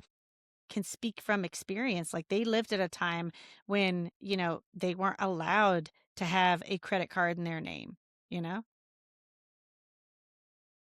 Yeah, yeah, and get those stories. Yeah, 'cause especially nowadays, our concentration only lasts a certain amount of time. So when we sit here and we talk for hours, Mhm. people are saying, "Oh, your podcast is so long." Okay, well, Don't listen. traffic. From what I understand, traffic is terrible. You have Well, you yeah, have that too. focus on this conversation so you can actually be exposed to people that care, that want to do things the right way. Because it's folks are always like, "Oh, but people up for election are just trash, and I just don't like them." And I'm like, there has to be a better way then. And this wave of just normal people, grassroots people saying, this isn't the way it needs to be. This isn't the we can do it better. So yeah, so I'm glad that I'm able to talk to a lot of you guys and bring attention to you guys. Well, there's other podcasters, like, this wasn't my intention, right? Like, I didn't start it to do this, but I shifted gears on my own podcast so that I could do more of this sort of thing too, because I'm like, the moment demands it, right? Like, Yeah. give people the platform to speak. And if you speak to someone for an hour and a half, 2 hours or whatever, a lot of people aren't doing that sort of thing. So you don't have the opportunity to hear, say, like the origin story, the why, the how. They're not on record long enough to not fake it, right? Like anybody can do like a 20 or 30-minute interview and anybody can do scripted questions and all that. But those candidates won't go on shows like yours because they can't be in control of this. They don't have the questions. Yeah. There have been a couple. There was one that I did. This guy is like he's well funded, and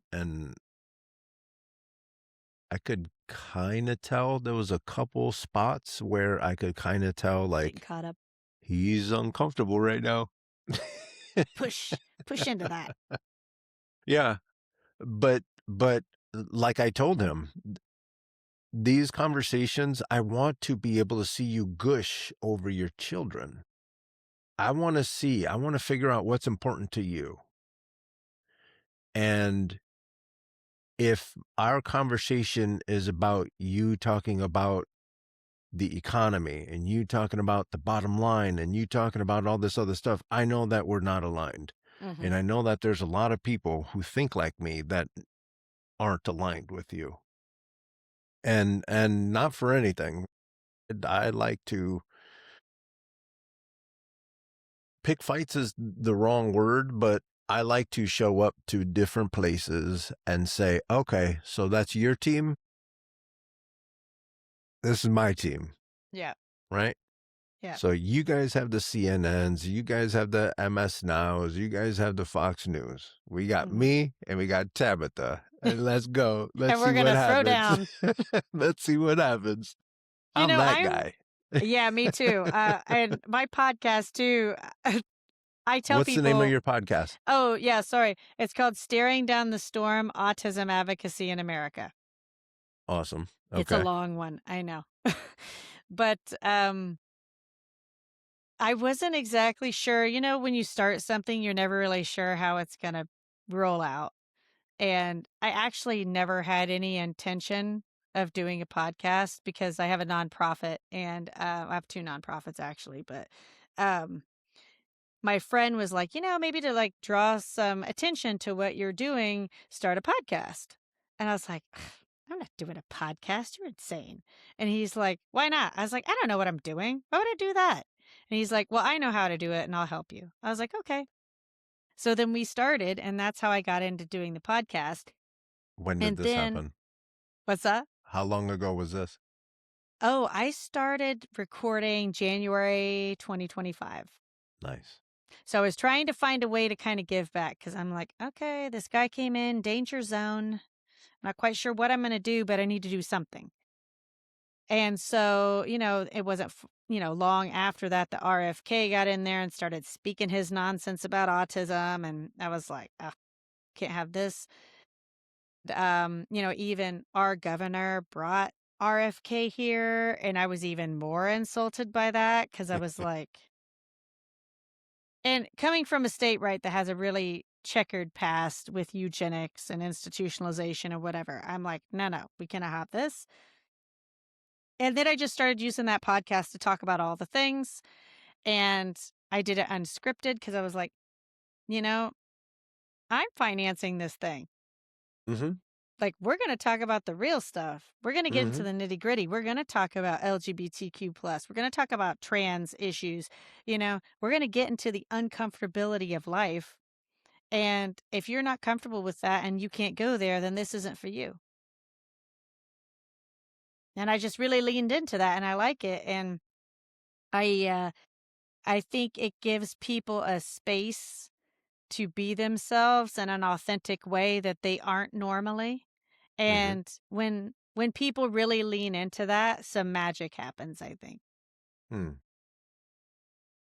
Yeah, and I think for me, my communication skills have skyrocketed and trying to figure out how to say things for other people to also understand, you know? Um, I'm not autistic, but I definitely have ADHD. So you're in the neurodiverse realm. Well, yeah, yeah, yeah, yeah, There are a yeah. lot of us. Yeah. Yeah. Mine is from how I understand it, aut- autism is kind of like the opposite of what happens in my brain. In my brain, it's like everything is like light speed. And I could be talking to you and I have like six things happening all at the same time. Whereas um I'm learning more because the guy um who sometimes co-hosts with me, Mike, he has a son who's on the spectrum. Oh, okay. And so we've been friends for 20, 30 years. So Mm-hmm. um he shares with me some of his stories, Mm-hmm. and Mm-hmm. I'm like, it's almost the opposite. Like an autistic person, not that they're slow, but they're definitely their brain is pretty much everyone's brain is slower than the Mm-hmm. the kind that I have. Mm-hmm. But if you learn to leverage it, autism is a superpower. And so Mike's son is an incredible wrestler Okay. because he's learned, okay, like they might need, I'm not 100% sure, so I might be talking crazy He and you can can see help it 10 me. steps in advance in his mind. Yeah, Mhm. but it's like I can see 10 steps in advance because I've processed those 10 steps and I come to a conclusion. Whereas he'll like he's like moving through it and he can see it because everything is it's I'm talking crazy now, No, but no, it's making sense to me. And now that I know that you're part of the neurodiverse realm, it makes sense because I find that I really jive with people like that, right? Like it yeah. doesn't matter whether you have ADHD or autism or something else, but just seeing the world in a different way.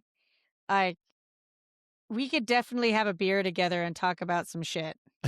We'd probably not ever shut up. No. Yeah, and I think those divergence is what helps us communicate. Once Mhm. we're able to put down that embarrassment or that feeling of fear, that what are people going to think? Once that's gone, we don't have bumpers. We don't need to worry about it, especially for me. Say say we're talking about Trump. If you don't want people to talk about you in the way that they talk about you, stop doing the things that you're doing. Right? It's not that hard. And I don't know if it's a divergence thing where we're able to peel off all the extra bullshit, all the barnacles from the boat, and we're able to get to the sailing part. Whereas everyone else just gets stuck in the minutia and then what are people going to think and all that stuff. And we're just like, fuck it, let's go. Yeah. Cannonball. Yeah. I would agree with you. I do think as females, right? Like we're taught a certain way, and so there's this unlearning that has to happen. Yeah. And it can be in a variety of ways. It can be, I don't know, something as simple as body image, right? Where it's like, maybe you weren't as skinny as it seemed like you should be, or something like that. Maybe it's not as far as like I'm fat, but I'm just constantly uncomfortable with this part of my body or whatever. And there's so many hangups like that, I think, especially for females, that men don't have because they're not taught that way, right? Like you can be a guy and have a fat tummy or a big tummy, however you want to put it. But like people don't necessarily look poorly on you. And the more money you have, the bigger your belly can be, right? Like there's just things like that that as females we're just taught differently that I don't agree with now, right? But you have to unlearn that stuff. And I made myself a promise. I guess I should go back a bit. I'm also a domestic violence survivor, so there's a lot to unpack there. But Sorry, you had to go through that. that's okay. It's like I'm just trying to educate people and use it for good, right? Like, Mm-hmm. but I think for me, I decided on my 41st birthday, I was like, right, everything from here on out, I'm using my powers for good. Not that I was ever really bad. I've literally said that to myself. Yeah, I mean, I wasn't like a bad person, right? But I'm like, okay, no more bullshit. Like, I feel like there was so much of my life that was that stuff, right? Of like, oh, what are they going to think? Or what should I do? Or, all of that stuff. And turns out that's masking stuff, right? Now, I didn't know that I was autistic. Had I known that I was autistic, which they wouldn't have known, right? Science has gotten better. And it was always very hard to identify females. So this is another reason why I'm speaking out, right? Because we need the science there. Like we need to make it easier for other girls for them to be able to be autistic and get the help that they need so that they don't have to go through the shit that I had to go through and the trauma that I had to go through to then unpack it later to be a human, right? Like, I feel like so much of my life was that stuff. And if I had known, if I had the skills to deal with some of that stuff, maybe I would not have gone through some of the things that I did. But now my obligation, my way to give back is to help people and, unpack that in a way that it's useful for people. Um, this is why I speak so candidly and I'm so straightforward because it's not perfect. I'm a work in progress. We all are, but I've had to do that. I'm like constantly scraping the barnacles and I'm asking myself, okay, what's your objective? Why are you doing this? Are you using your powers for good? Are you getting caught in the mess? All that sort of thing. So, you know, it's important for me too as a mother because I have kids with autism and I also have a daughter with autism. And I need to make sure that I do everything in my power to prevent her from having to walk that line. All of our kids are going to have struggles, right? But if Hmm. we can just give them more of a skill set, a better skill set, like I always talk to people like a toolbox, right? Any good mechanic has a great toolbox because they need those tools. Hmm. So if we give all of our kids a really great toolbox, they will be successful. This is why early intervention is best with autism, for example. If you catch it early, if you start treatment at 2 or 3 and they get what they need, they have the opportunity to be very successful adults. And even if maybe they have a lot of needs, they still might be able to be independent and live on their own. But if you don't start when they're young, that's harder, right? Like, and, you know, I beat the autism drum a lot because I think it's important. We've got a lot of autistic adults and a lot of autistic kids in this country. If we would invest in them when they're small, it would actually be cheaper. So it wouldn't just improve the quality of life, their social skills, even the longevity of their life and their independence and all of that. It would cost the American taxpayer less. So when they talk about things like institutionalization, which Indiana is a great example of that. In 1997, we had a big, it was I forget the name of the institution. I'll have to get back to you on that. But there was a big ordeal with abuse and someone had reported it to the Indiana State Police. Then they sent her back in with a hidden camera so that she could record what was going on. And that became national news coverage. What happened from there was they decided to close all the institutions in Indiana and they developed a new program essentially to put more power in the hands of the families so that they could pay the families to care for the people. And, you know, it ended up being cheaper. And now in Indiana, we're having conversations and legislation written that's talking about institutionalization again. And I'm like, listen, we've been here. We don't need to go back. And so I'm not constantly, but a few times now I've posted those videos. There's a whole series of videos about what happened then and why. And I'm trying to remind people, hey, we don't have to go back here because when we go back here and we start having conversations about institutionalization, then we're talking about eugenics. Then we have to dig deeper into the history of what happened with eugenics and why. Then we get into the mass sterilization and all of the bad stuff that comes with it. We don't need to do this shit no more, you know? It makes me very angry, not just because I'm autistic, not just because my kids are autistic, but I'm like, people suffered. Like, you put people against their will in these places that didn't belong there. Nobody really belongs there. And you did things to them against their will. That's wrong. Yeah. That's why I'm like really irritated with the regulations that they're putting out for the unhoused community, and which there are a ton of vets that are unhoused too, right? Hmm. You don't want to take care of the vets. You don't want to take care of the autistic people. You don't want to provide them the therapy that they need. Like, we should have free mental health care in this country. You can't expect these That vets to. one, Ugh. that one Seriously. alone. So yeah, even veterans that come out, I'm one of those. I came out and I like to think that I fit somewhat in society, Mhm. but I definitely don't fit in corporate America. That's for a fact. Um, but yeah, they take these young guys, young people, Mhm. sorry, No, I know what you mean. um, Young kids. take these young kids, they convince them that the country is the only thing worth living for. And to a certain extent, you're indispensable and all these things. They teach you that that that y- y- if your mother loved you, she wouldn't have let you come to the army.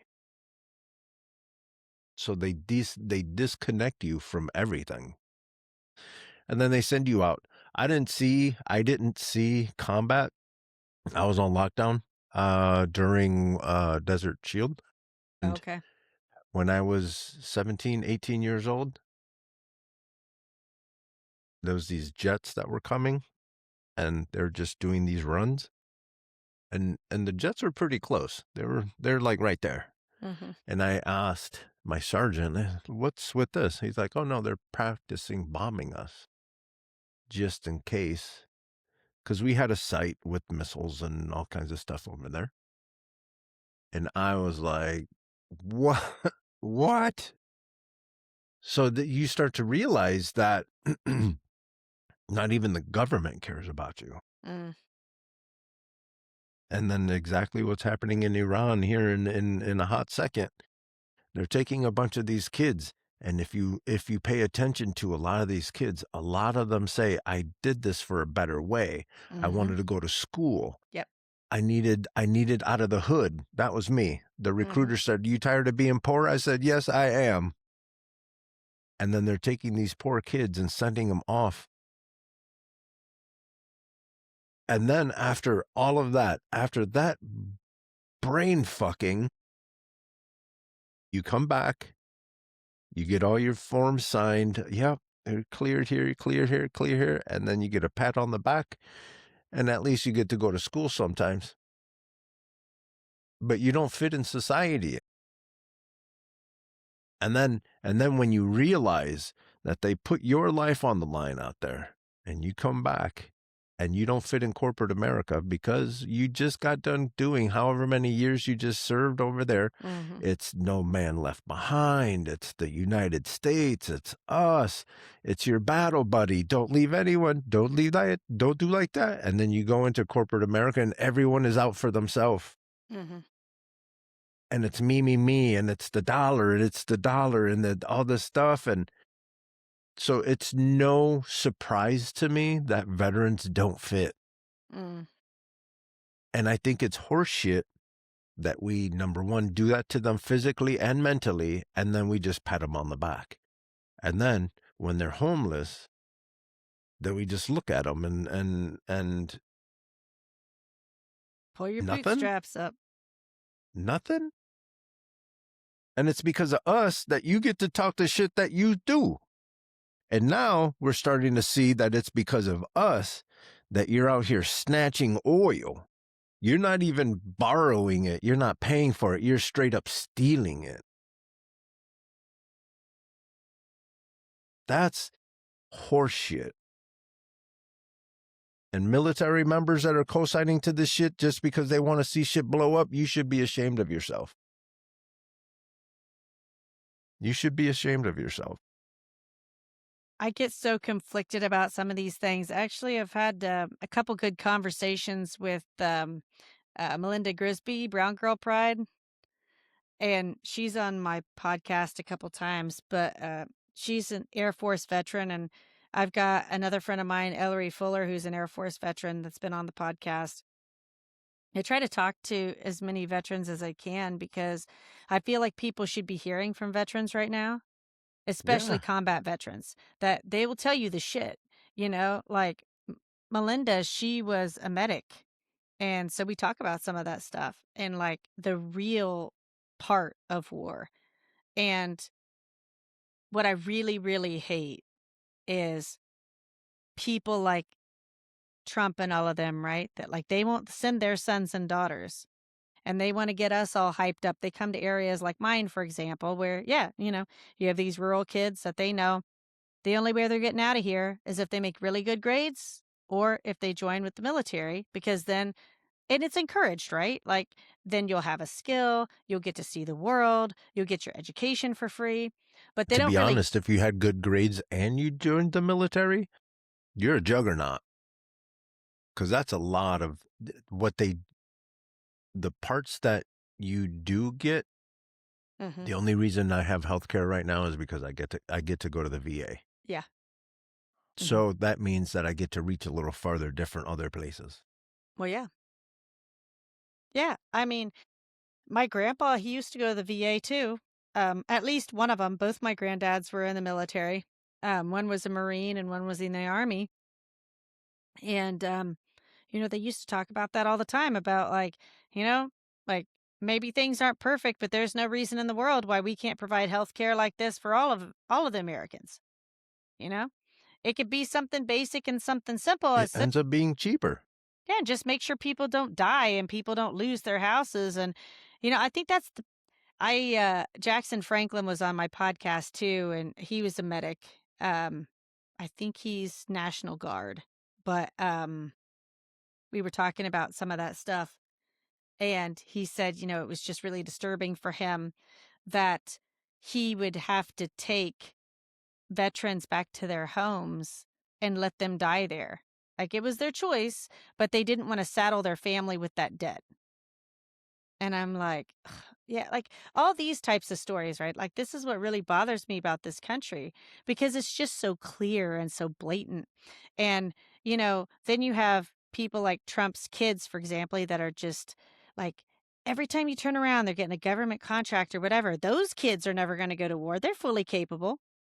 They're fully capable. Like I Hmm. actually would love, I was talking to someone about this the other day.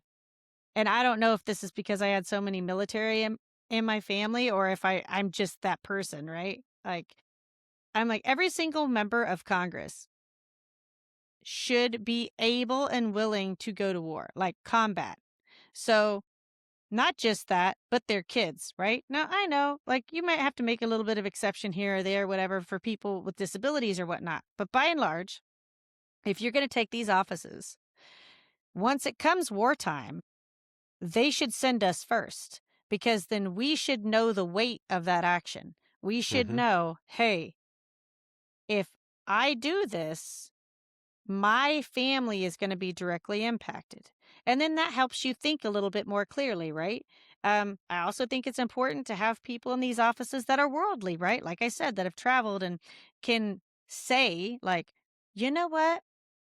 I've been to Saudi Arabia, even if it was with the military, just any exposure is good, right? Like, oh, I've Hmm. been to Iceland. This is what I liked in Iceland. Or, I lived in Ireland and this is what I liked there. To be Hmm. able to put people in there that can speak from experience, but are like purposely not trying to hit the big red button, right? Because they care. Like they care about the world, they care about people, they know the damage it will cause. I mean, right now we have people in office that they've got so much money or so much influence that they're like, I'll be fine. Hmm. I'll be fine. If Like, this whole thing falls apart, I'll be fine. I've got a bunker in New Zealand or whatever.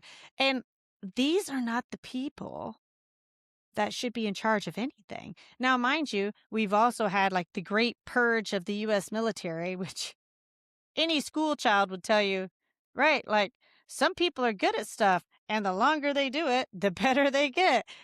Yeah. Why wouldn't you keep these people in the higher rungs of the military? This is why they are there for moments like this. So then you have to know, oh, this is why they were removed because they weren't yes men and they would have been the barriers. They would have been the caution barriers, right? That would have said, you know what? Like, I respectfully decline. I don't think this is a good way to do this because of XYZ.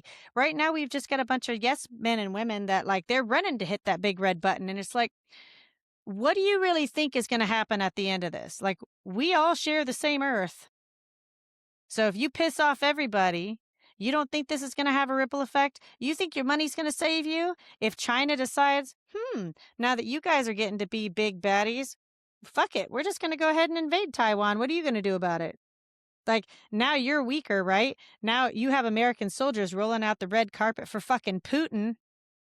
Like, we're having dinners with Assad letting him play basketball at the White House. Benjamin Netanyahu's hanging out. What in the fuck? My In grandfather the fuck. he must be rolling in his fucking grave right now. Honestly, That's my all I'm granddad, he's saying. just like, he, All of these people, and this is why you need to keep the military heads where they are, yeah. because right now we're being run by people too afraid to join the military to begin with. So they don't know what it takes to serve. They don't know what it takes to be dedicated to the Constitution. They don't know what it takes to watch out for their buddy. And they don't know what it is to push a button and watch this thing blow up.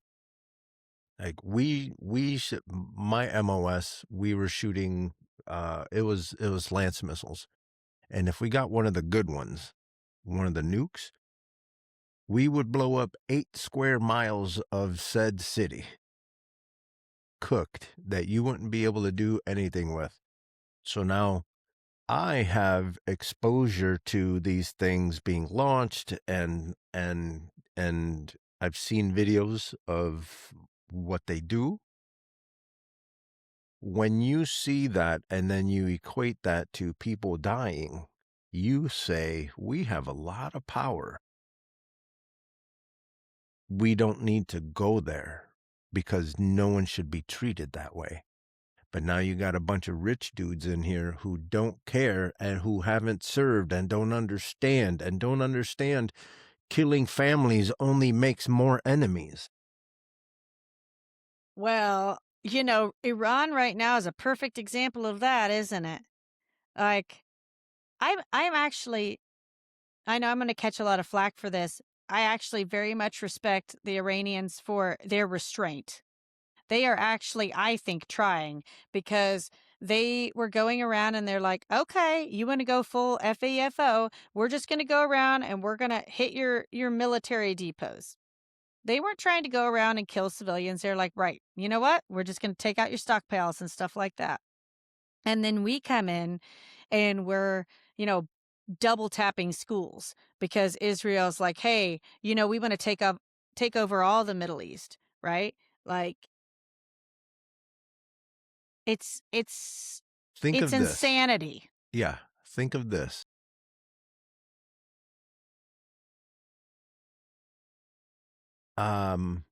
Iran knows how to hurt us because we are so simple as we have one endeavor, and that's money. So right now, what they're doing is they're just saying, okay, cool. You want to play like that? Fine. They have stockpiles of missiles. They have all the things. They have coordinates. They have Russia and China helping them. Yeah, that's something that a lot of people don't really like, especially people that watch Fox News. I don't think that they're actively aware of this. Like, Putin is playing both sides, Mm-hmm. Like, here you allowed our military to be disgraced by this man and also showed him how weak we were. And you didn't take a stance on Ukraine. You didn't really put your foot down there. Now we've not put our foot down, with Israel, because really someone should. It's their fault. We're here. Someone should. I Mm-hmm. mean, The story but of Lindsey Graham coming back and like really pitching it to Trump that this needs to happen. There is proof that this isn't necessarily our decision. And what Iran is doing is they're waiting for us to run out of money. That's all they're doing. yeah. And then we keep poking, we keep poking, we keep poking. And they're telling us in these little Lego videos I and know. these little Yeah. social media posts that they're making, they're saying, American people, we're not after you. But because you don't know how to deal with this evil empire, with these evil, greedy Yeah. kid fuckers, Yep. we'll do it for you. And like, what do you say to that? Like, You know, 20 sorry we couldn't sorry the people that we have in office are so full of shit that they don't even see the blatant bullshit that's happening. well, I'd go farther to say they don't care. And that is I'm not shocked, right? But that is where they are so short-sighted because these people that have children that are young right now or grandchildren that are young, what are the ramifications of your actions now that will reverberate in 20 years? Because we know what happens every 20 years whenever we go to the Middle East. That shit always comes back home in some way, shape, or form. Always. It's like a fucking boomerang. So, do you think you have enough money that all of you sitting in Congress right now will be able to protect your children's children to make sure that they can eat clean food, drink clean water, not have exposure to XYZ? Like, they're so fucking short-sighted. Like, this is so much bigger than what they think. And I think there are those of us right now that probably come from military families or we're in the military. Like, this is why we're ringing the bell because we're like, wake up, motherfuckers. Like, while you all are fucking busy out here talking about bullshit and like, oh, let's go more center and oh, let's not play like that. No. Like, there are people around the world with their finger on nukes. Like, people travel fast and missiles travel faster. Like, we don't need another Pearl Harbor. You going around poking the bear with all these dumbasses that aren't willing to have any skin in the game, who, the minute that things get too heavy, like, why do you think all that money is being set up for Trump in the Middle East? I know he's bombing the shit out of it right now, but like, he's not putting that money here. Yeah. It's going elsewhere. Yeah. Like, people aren't thinking about things like this. So when you're done fucking over all the farmers to where we can't afford to feed ourselves, and when Elon Musk and Peter Thiel are in their bunkers in New Zealand and the rest of us are fucked, like, what are you going to do then? This is the long version, and I'm not even talking long 20 years. This is like the long 5-year version. Hell, maybe 2. Like, at the rate we're going, we're so busy fucking up shit over here that we're like, red button, red button, red button. Like, stop playing fucking Battleship already. Like, And that's what do the happens work when of you The have Office.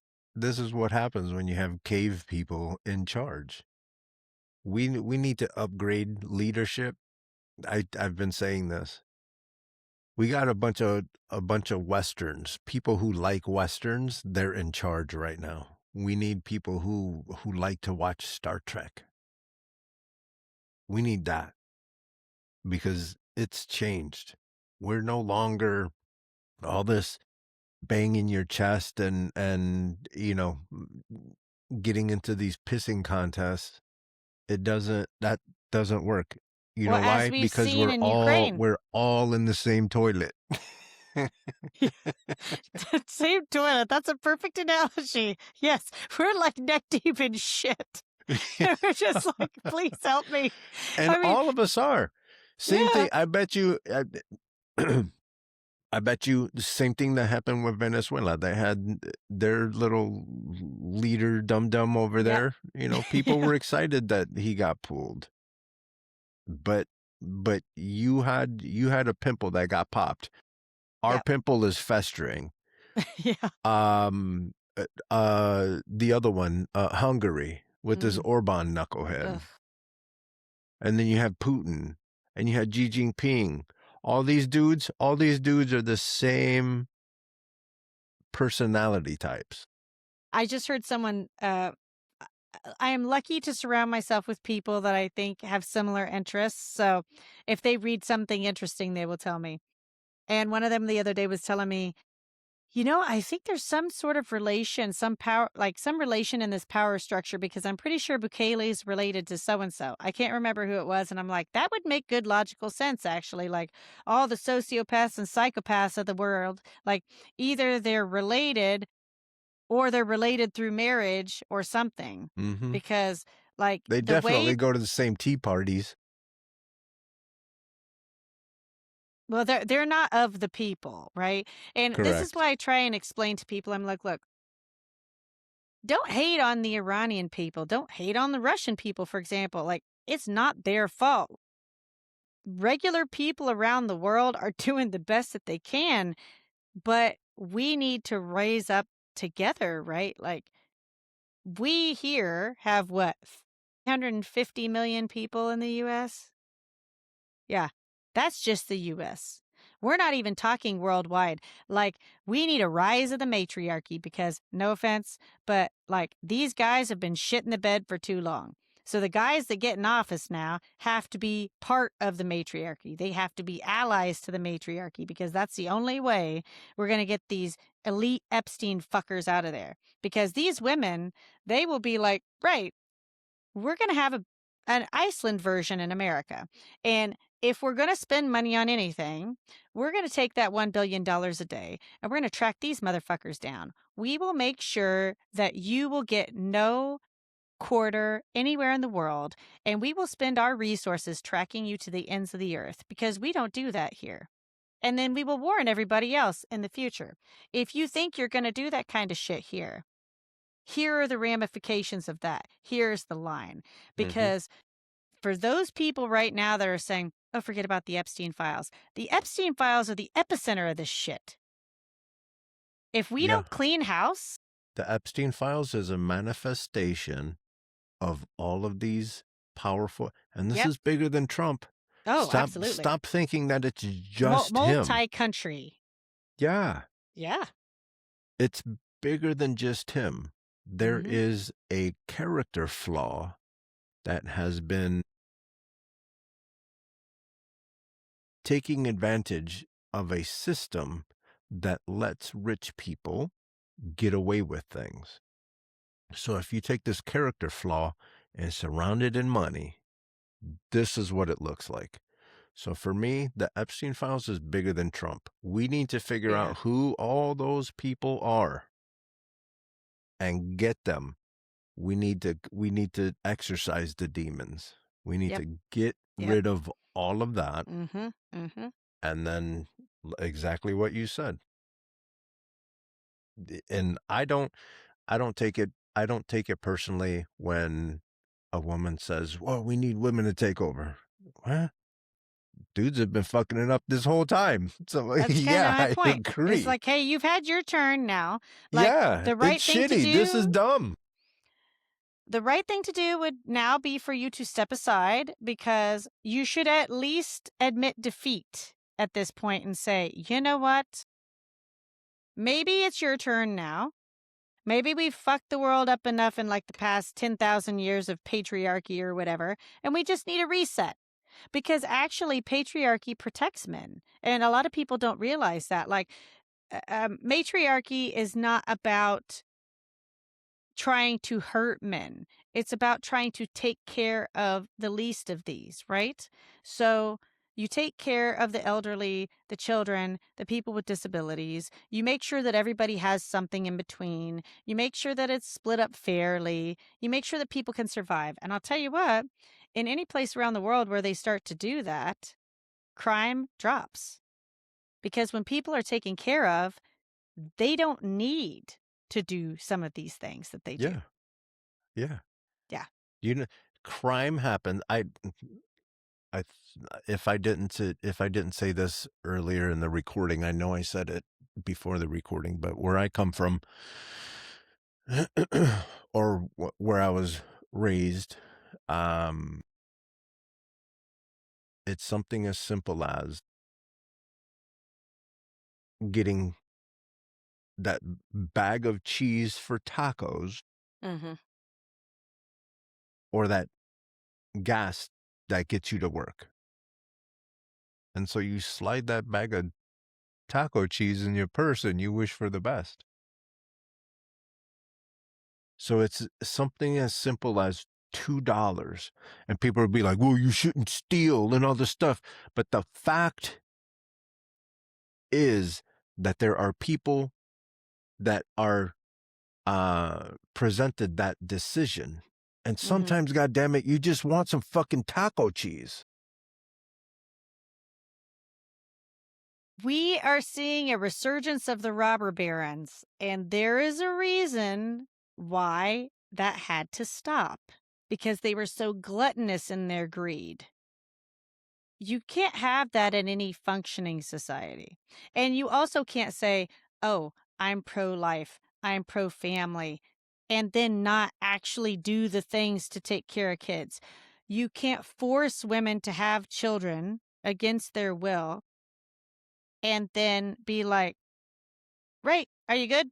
And expect, yeah, and You fine expect them now? to be all the way invested in raising this kid. What if that lady wanted to be president? There's just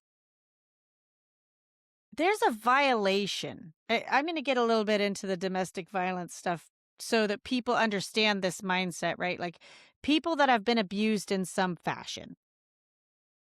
If you've, say, had anything taken from you, let's just make it simple, right? Nobody likes for things to be taken from them. Nobody likes for someone to tell you have to do, like that you have to do something.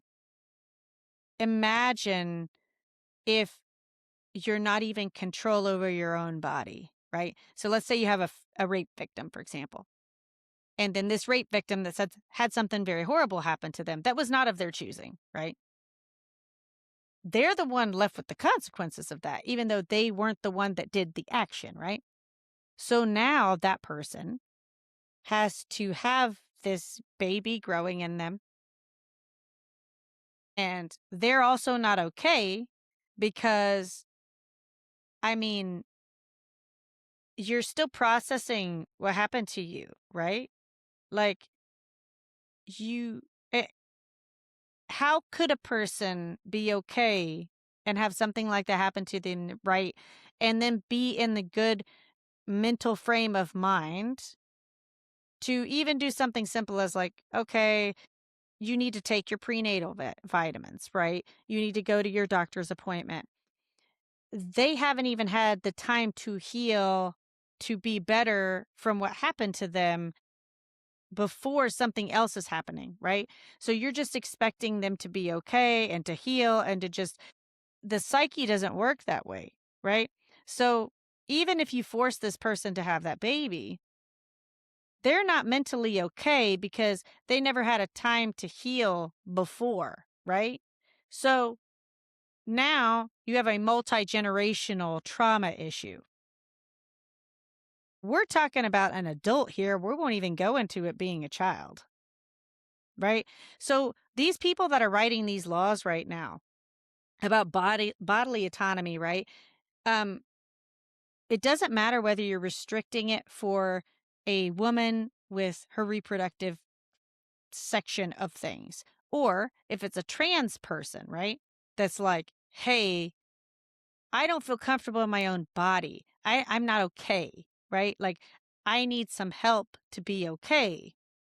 Even if it's as simple as, hey, I was born a man and wearing a dress makes me feel good, like gives me comfort. Wearing red lipstick gives me comfort, right?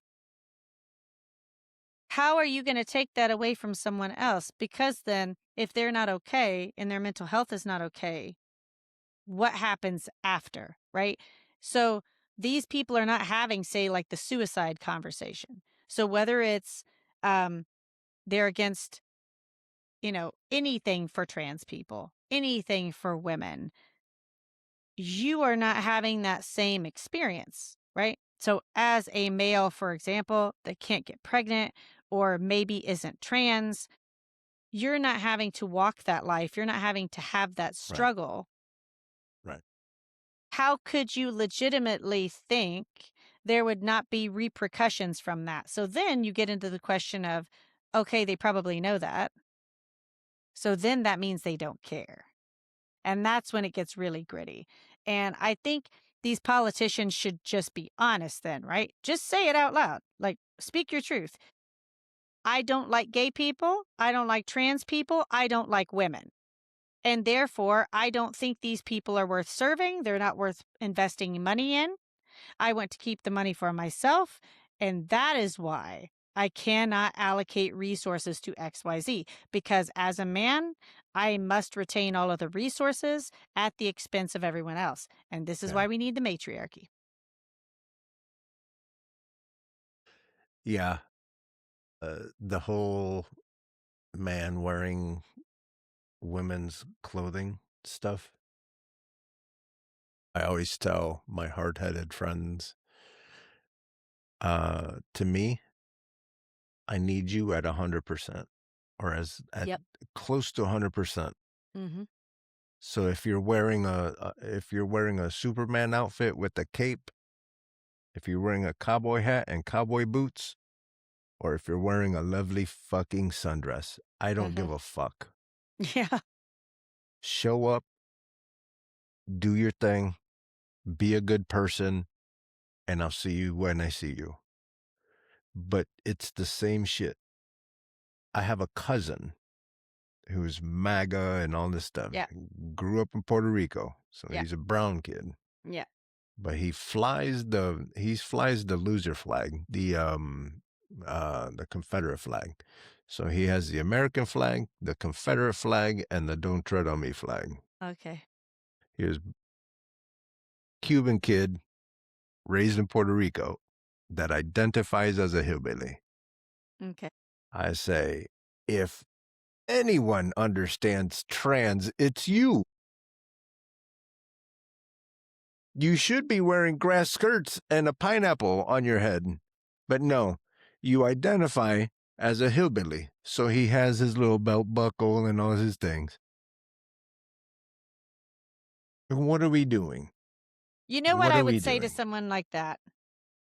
Because I always try and reach out on a personal level, and this is probably because I was raised in like a very conservative area, Mm-hmm. and I've walked in a lot of worlds, right? I would be like, "Right, do you feel good right now?" And they're gonna say, "Yeah, of course." I was like, "Right, so that belt buckle makes you feel good." Right. Yeah, I love it. Right. It gets you one tick closer to 100%. Yeah. So what else would it take you to feel good? Like, do you have to have the hat? Do you have to have the buckle? Like, let's boil it down to like bare minimum. Like, Mm-hmm. at your bare minimum, as far as your clothes or however you identify yourself and like making you feel good inside. What is that? And then they tell you, and then you're like, right. So imagine then for someone else that's not you, that's a trans person, where their baseline is.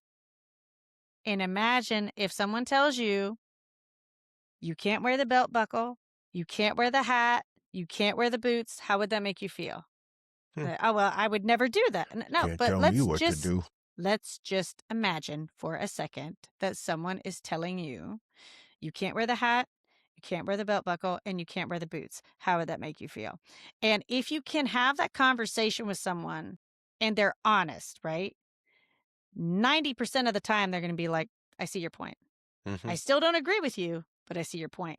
And that's where the magic happens, right? And like these are the type of conversations we have to have and like leaning into that uncomfortability and like this is what it means to be an ally, right? Like you're not an ally if you're like, "Hey, I'm not gay and I'm not trans and I might go to like the bar that you go to or I might go to gay pride, but every other aspect of my life is like normal and straight whatever." These people will not be the ones that will help you up off the ground if someone has smacked you or punched you or whatever. They will be clutching their pearls and be like, oh, that's their problem. I wonder what they did. And I guess my allyship with different things is just on a whole other level because I have been that person, right? Like I've been the one to get spit on or beat up or slapped because I was gay or whatever. Mm-hmm. And that's a different kind of line that a person walks, right? Like someone can be a domestic violence ally, right? In theory, and be like, I'm really sorry that that happened to you. That's really awful. And mean it, right? It's a different type of allyship when someone is like, I get you on a personal level because I also got slapped. You know, and I just think bringing that type of transparency to these offices would be really great right now because of situations like the Epstein files. Like, this is why I love the Massey and Rokana stuff. Like, probably 9 out of 10 issues they don't agree on, but as Americans, they're putting their foot down. And I'm like, fucking bravo. Like, this is what it Yeah. means to be a representative. Yeah. Step outside yourself and fight for a cause bigger than yourself. And everybody else is like wringing their hands right now.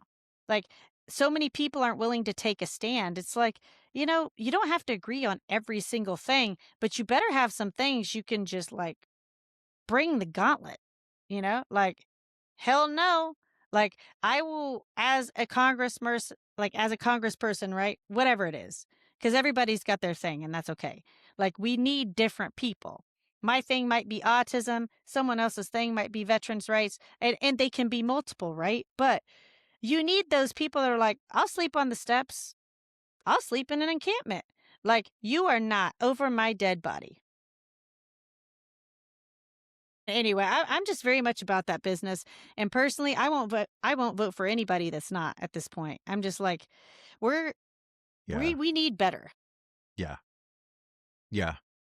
And talking to more of you guys has given me that glimmer of hope, has given me that light at the end of the tunnel, because you're normal people that want to do the right thing, because you guys understand that that these rich and powerful people, they have gotten completely out of control.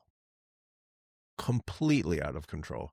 How are you going to tell us in one breath, you're going to tell us we don't have money to improve your life, and in the next breath you're sending threats to different nations, Hmm. and now you're bombing them. And so if you get wrapped up in that, and you keep following that type of content and that type of information, uh, I can see where things get dire, and there's no end in sight. And how are we going to get out of this? Well, my opinion is you take a look at someone like a Tabitha Mm. Ziegler, and maybe we give her a shot, you guys. There's so many people. I don't care who you talk to, Republican, Democrat, left, Hmm. right. I Hmm. don't care.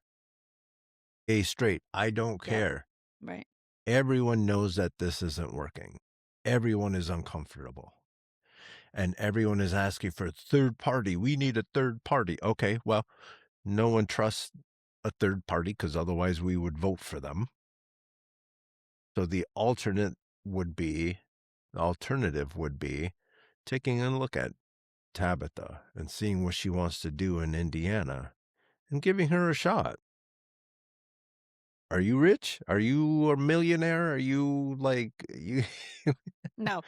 No, so No. you would And represent someone you would represent a normal person more than anyone who's trying to build data centers and hmm make money, and has been generational politician. Like, how is politics a job? yeah. We Yeah. need you to represent normal people. Why? Because in Indiana's 8th district, there's way more normal people than there is Epstein class people. Yeah. Yeah. Well, and I think, I don't believe in throwing the baby out with the bathwater, right? Like, I've got family that are Republicans. Like, I don't Yeah. agree with them. There's plenty of political conversations I could not have, but I'll tell you what, we were able to have a conversation about the Epstein files and we were lockstep for that. Oh yeah. You know That what I was an mean? easy one. That one should be an easy one. There are things like that, right? That when you get to like the groundwork, the baseline of like, hey, what do you think is fair for people? Outside the party stuff, yeah, we can fight all day long. Maybe I'm a little bit one direction, you're a little bit the other direction, but ultimately, like, what do you want to protect for your kids? What do you want to protect for your grandkids? Like, do you want people to just roll in here and, change everything and tear everything down and, you know, who's going to stay, right? Like, I'm not saying everybody has to stay, but we have to make it a nice enough place that people may want to come back to, you know? Like, these people just can't go around, like, without any kind of regulation and just, swallow up all these rural areas with data centers and whatever. Like, it's just not right. And, whether I stay in Indiana the rest of my life or not, like, my family's always going to be from here, right? Like, I have a I have a deep rooting to this place. I want people to be okay. Like, I want the place to be okay. I could move anywhere in the world and Indiana will always be home, right? Like, my family's been here that long and I care that much about these people. My kids or my kids' kids or my nieces and nephews, when they have kids, I hope that I can do enough good that these families that want to keep their farms can. I don't want them to have to sell to these solar farms and whatever. Like, it would be great if we could reinvest in these farmers and get more farmers. Like, if your grandkid wants to farm, like, let's invest some money in that. That would be great, I think. Yeah. I live in Sonoma, so this is farm country. Yeah. Wine Tons of country. grapes. Yeah, tons of grapes. We already got to talking about the lettuces and all the Mm-hmm. things. We can Mm-hmm. grow some shit out here, boy. Mm-hmm. And it's fun to watch some of the kids that go out with their farmer dads or Mm-hmm. farmer family, and they're playing with dirt and they're raising pigs and they're raising chickens and goats and all kinds of stuff. Mm-hmm. And it's just a natural thing. And kids are fascinated by this world. And if they're exposed to it, they kind of want to be more a part of it. And um, we need to focus on that part, on exposing kids to a better way of doing things.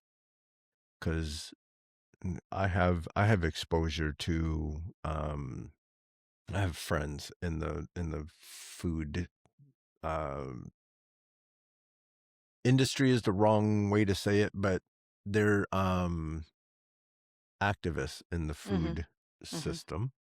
And so I get to learn about all the goofy things that we're They doing, want to like make things mixing better. genes of a fish with a tomato and all these things. And then our politicians get upset when Europe doesn't buy our produce. Mm-hmm. And it's because we've been doing all kinds of weird scientific experiments. So they're not taking our food. So then that, it looks like they're shitting on the trade deals and all the things. Mm-hmm. Meanwhile, they're saying, no, we don't want your food because you fuck with it too much. You know, our farms here are way bigger than they have over there. Mm-hmm. It's more of a controlled thing. They don't do single crop. Well, I don't know if they do or not, but Yeah. I know we do single crop farming, and we're learning that that's not really good either. Mm-hmm. There's a more efficient way to do it. Mm-hmm. There are wineries out here that will not use pesticides, but they go and they rent birds of prey and owls and stuff like that to do, like all this natural stuff. And I'm sorry, but that sounds way cooler than I sprayed my plants with this Mm-hmm. insecticide. You have birds? You rented birds and different bugs that help control the other bugs? Mm-hmm. To me, that's fascinating. I can't remember the name of the movie, but there used to be a show on Disney, I think, that my kids used to love to watch. And it was about a farm in California They used to be a lemon farm, and they did exactly what you're talking about. They just brought in all kinds of animals, and, they had to learn as they went along, and now people from all over the world come and hang out on that farm. No.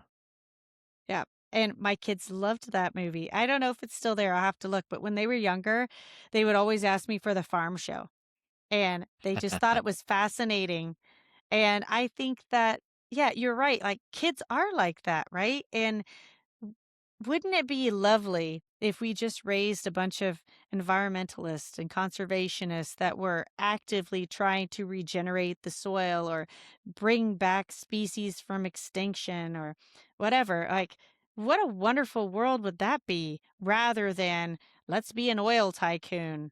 Like, wouldn't it be better? Like, wouldn't it be a much more fulfilled life if we invest in something that helps people, that helps feed people, or helps teach people a skill, or helps the environment? I mean, And that helps reconnect us where we come from. We yeah, come from dirt. We come from the ocean. So we need to take care of that yeah. and understanding why we need public lands like Oh my God, yeah. our our parks and the big parks, like the national Mhm. parks, Absolutely. Yeah. right? Because otherwise they would charge you. If it wasn't for these national parks, have you been to Disneyland or Disney World Um, anytime lately? I have not ever Disneyland's in California and World is in Florida, correct? Yeah. Yes, so I've been to Disney World, I've not been to Disneyland. That shit's expensive. That shit's expensive. Granted, it's a great time and it's a lovely place and it is super clean and all the things. All the wonderful things that people say, yes, you are correct. Imagine having to spend that much money just to go outside and go for a hike around this really cool river or up that cliff or to go see Old Faithful. It's not. It's it We need these lands and we need to get these knuckleheads to stop trying to sell this shit off because I don't want a hotel at the edge of the Grand Canyon. I don't. I will tell you this. I always say that when you're an advocate, you always end up being an activist at some point because if you care about something and then people start to do bad things, you just escalate, right? I think that farmers and environmentalists and conservationists actually have a lot in common. Outdoor gamesmen, all of that.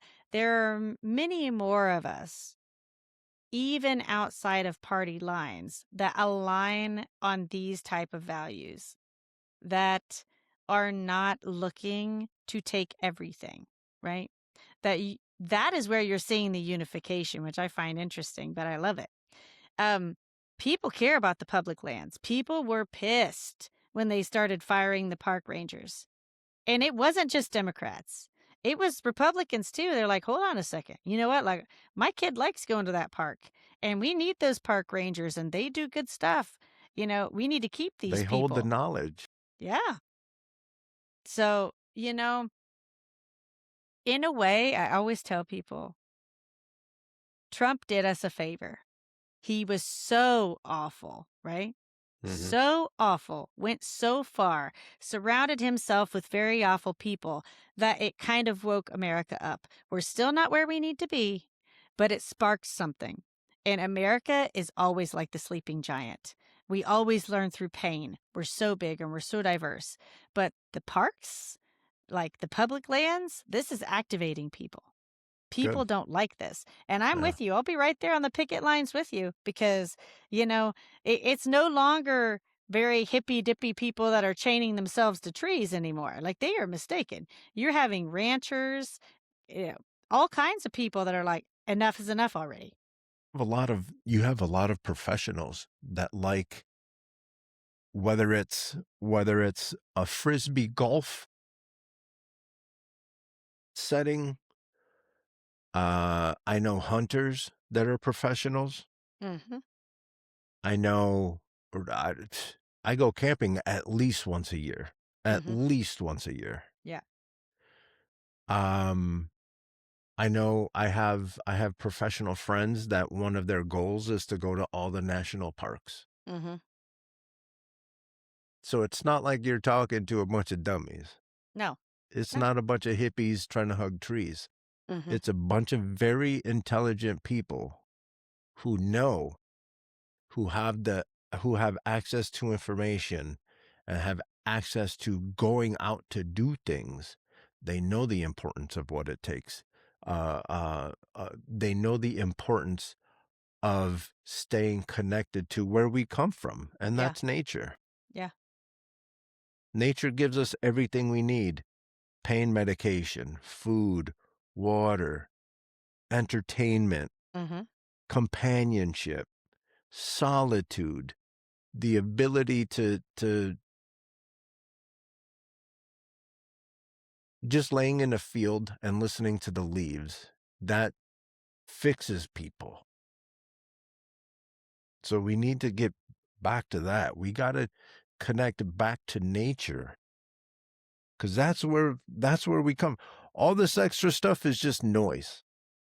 Because look at, you could own the world, you can own the planet, and the first thing they do is go to their basic instinct, whether they're taking it from the wrong people, but Yeah. they're feeding that gorilla, that cave person. Mhm. That's what they're feeding. So you can have all the fancy things in the world, but you're still you, and you come from nature. Mhm.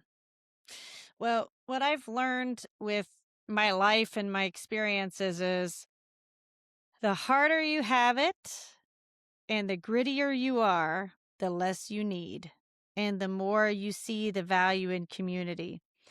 It's the people that have been through really hard times that understand the assignment, if you will, and know how important it is to hold the line for the future generations. My grandpa, he used to love, he had one of those swinging rockers that he put in between two of the trees in his front yard. And he would just lay down there with his hat over his head and just take a nap. Or he'd get on top of the roof and take a nap. Or he'd go down to the bridge, take a walk down there and take a nap. Like, I remember watching him do that as a kid. And I'd be like, "What are you doing?" He's like, "It's just time for a nap. It's just time to relax. I want to listen to the leaves. And, I just want to like listen to the birds." And I did very much grow up that way. And there's something magical about that we need to preserve for our children because even in the big cities right now, they're trying to bring the bees back. They're having beehives on the top of skyscrapers and stuff. Like, you're right. We would find peace and connection and healing through doing these things. And if we can couple that with actual, like, good, free mental health, we can also tackle some of our domestic violence issues Yeah. because, you know, we don't need to have this big prison complex of, constantly punishing people. We're always going to have people, right, that are very bad people, as we've seen. But if we can find ways to actually help people before they get there, right? And I think that starts with free healthcare for everybody and really good mental health services. But you have to make it free. You have to make it accessible and you have to make it non punitive, right? Like, if you can catch the guy that's having the thoughts before he punches his wife, you're much better off rather than after. It's bad for him, it's bad for her. The only people benefiting from that is the system because the lawyers and the judges or whatever, they're making a ton of money. Like Jail you said, it's system. it's punitive unless you have a lot of money because as we've seen, you can do some really gruesome things and get away with it. That has to stop. Hmm. You shouldn't be able to have a shit ton of money and buy yourself out of doing your time. If people are going to do time, right? It needs to be for really bad things. You can't have people like that preacher that was attached to Trump do like 6 months for Yeah. assaulting a 12-year-old, right? You Yeah. can't be having rich guys not do time. You can't be having like pregnant 10-year-olds. I forget where I heard about that. I think it was in Mississippi or something, where they had homeschooled him. Of course, it was a preacher. It was her stepdad that raped this little girl. The only reason that they called 911 is because she was giving birth at home and she was like 10 years old and they thought she was going to die. You can't have stuff like that, right? And it's always these people. So we have to have a come to Jesus talk with ourselves and be like, right, how do we actually circumvent this? And the only way we circumvent this is we get big money out of politics, right? We can't have outside influences. We can't have, foreign influences, foreign money meddling with our politics. And if we take that out, then we can potentially make our representatives beholden to us again, which is what needs to happen. If we keep putting big money people, lawyers, whatever, multi generational people in these positions that don't really give a shit about the American people, nothing will ever change. Exactly. Exactly. We just crossed 2.5 hours. Hmm. Let's land the plane. Sounds good. So go ahead and take however long you need to give folks your last sales pitch as to who you are and why they should vote for you, and then also let them know where they can find you online. Okay. My name is Tabitha Zeigler. I'm running for Congress in Indiana's 8th District. I'm a domestic violence survivor. I'm autistic. I'm the mother of autistic children. I'm a unionist. I'm actually someone that does the work. I'm a farmer's daughter. My family's been here for a very long time in Indiana. I'm the descendant of a soldier from the American Revolution. I believe in this country. I believe in our values. I believe in helping people. I'm an advocate and a humanist, which makes me a progressive. And I would love to have the opportunity to represent you guys in Congress because I think we need real people doing real things. I'm all about people over profit. Happy for anybody to call me anytime that wants to get to know me. Um, I want you to hold me accountable. I want you to call me. I want to be a congressman of the people. So if you give me the opportunity to represent you in Congress, I promise I'll do a good job because I care about you and I want everybody to be okay. I love it. I love talking to you. You're fun. Well, You're I'm fun glad. talking to. I We had a could have blast we talking to could you. we could just let everybody know we could have gone way longer. I'm sure there's many, many things that we could talk about. Come back on. Awesome. I would Yeah, love that. that'd be great. Thank you so much. Thank you for trying to make a difference. Um, it's just, again, it's you guys that I get to talk to that give me just a glimmer of hope. Um, because we don't have normal people in office. We just don't. So we need to take this shit back over. And Hmm. so thank you for your time in doing that, your all your efforts. You guys, Tabitha's doing this by herself. This is her campaign. She's campaign managing. She's doing the website. She's doing the social media posts. She's doing the shit talking. She's doing it all. Well, I do have some friends that are helping me along with some things, but yes, I am the primary person. So if you email me, you're going to get me. I know I did. You did. Thanks again so much for everything that you're doing and for coming on the channel. And hopefully we get you some eyeballs in Indiana. Appreciate that. All right, and with that, everyone, we're out.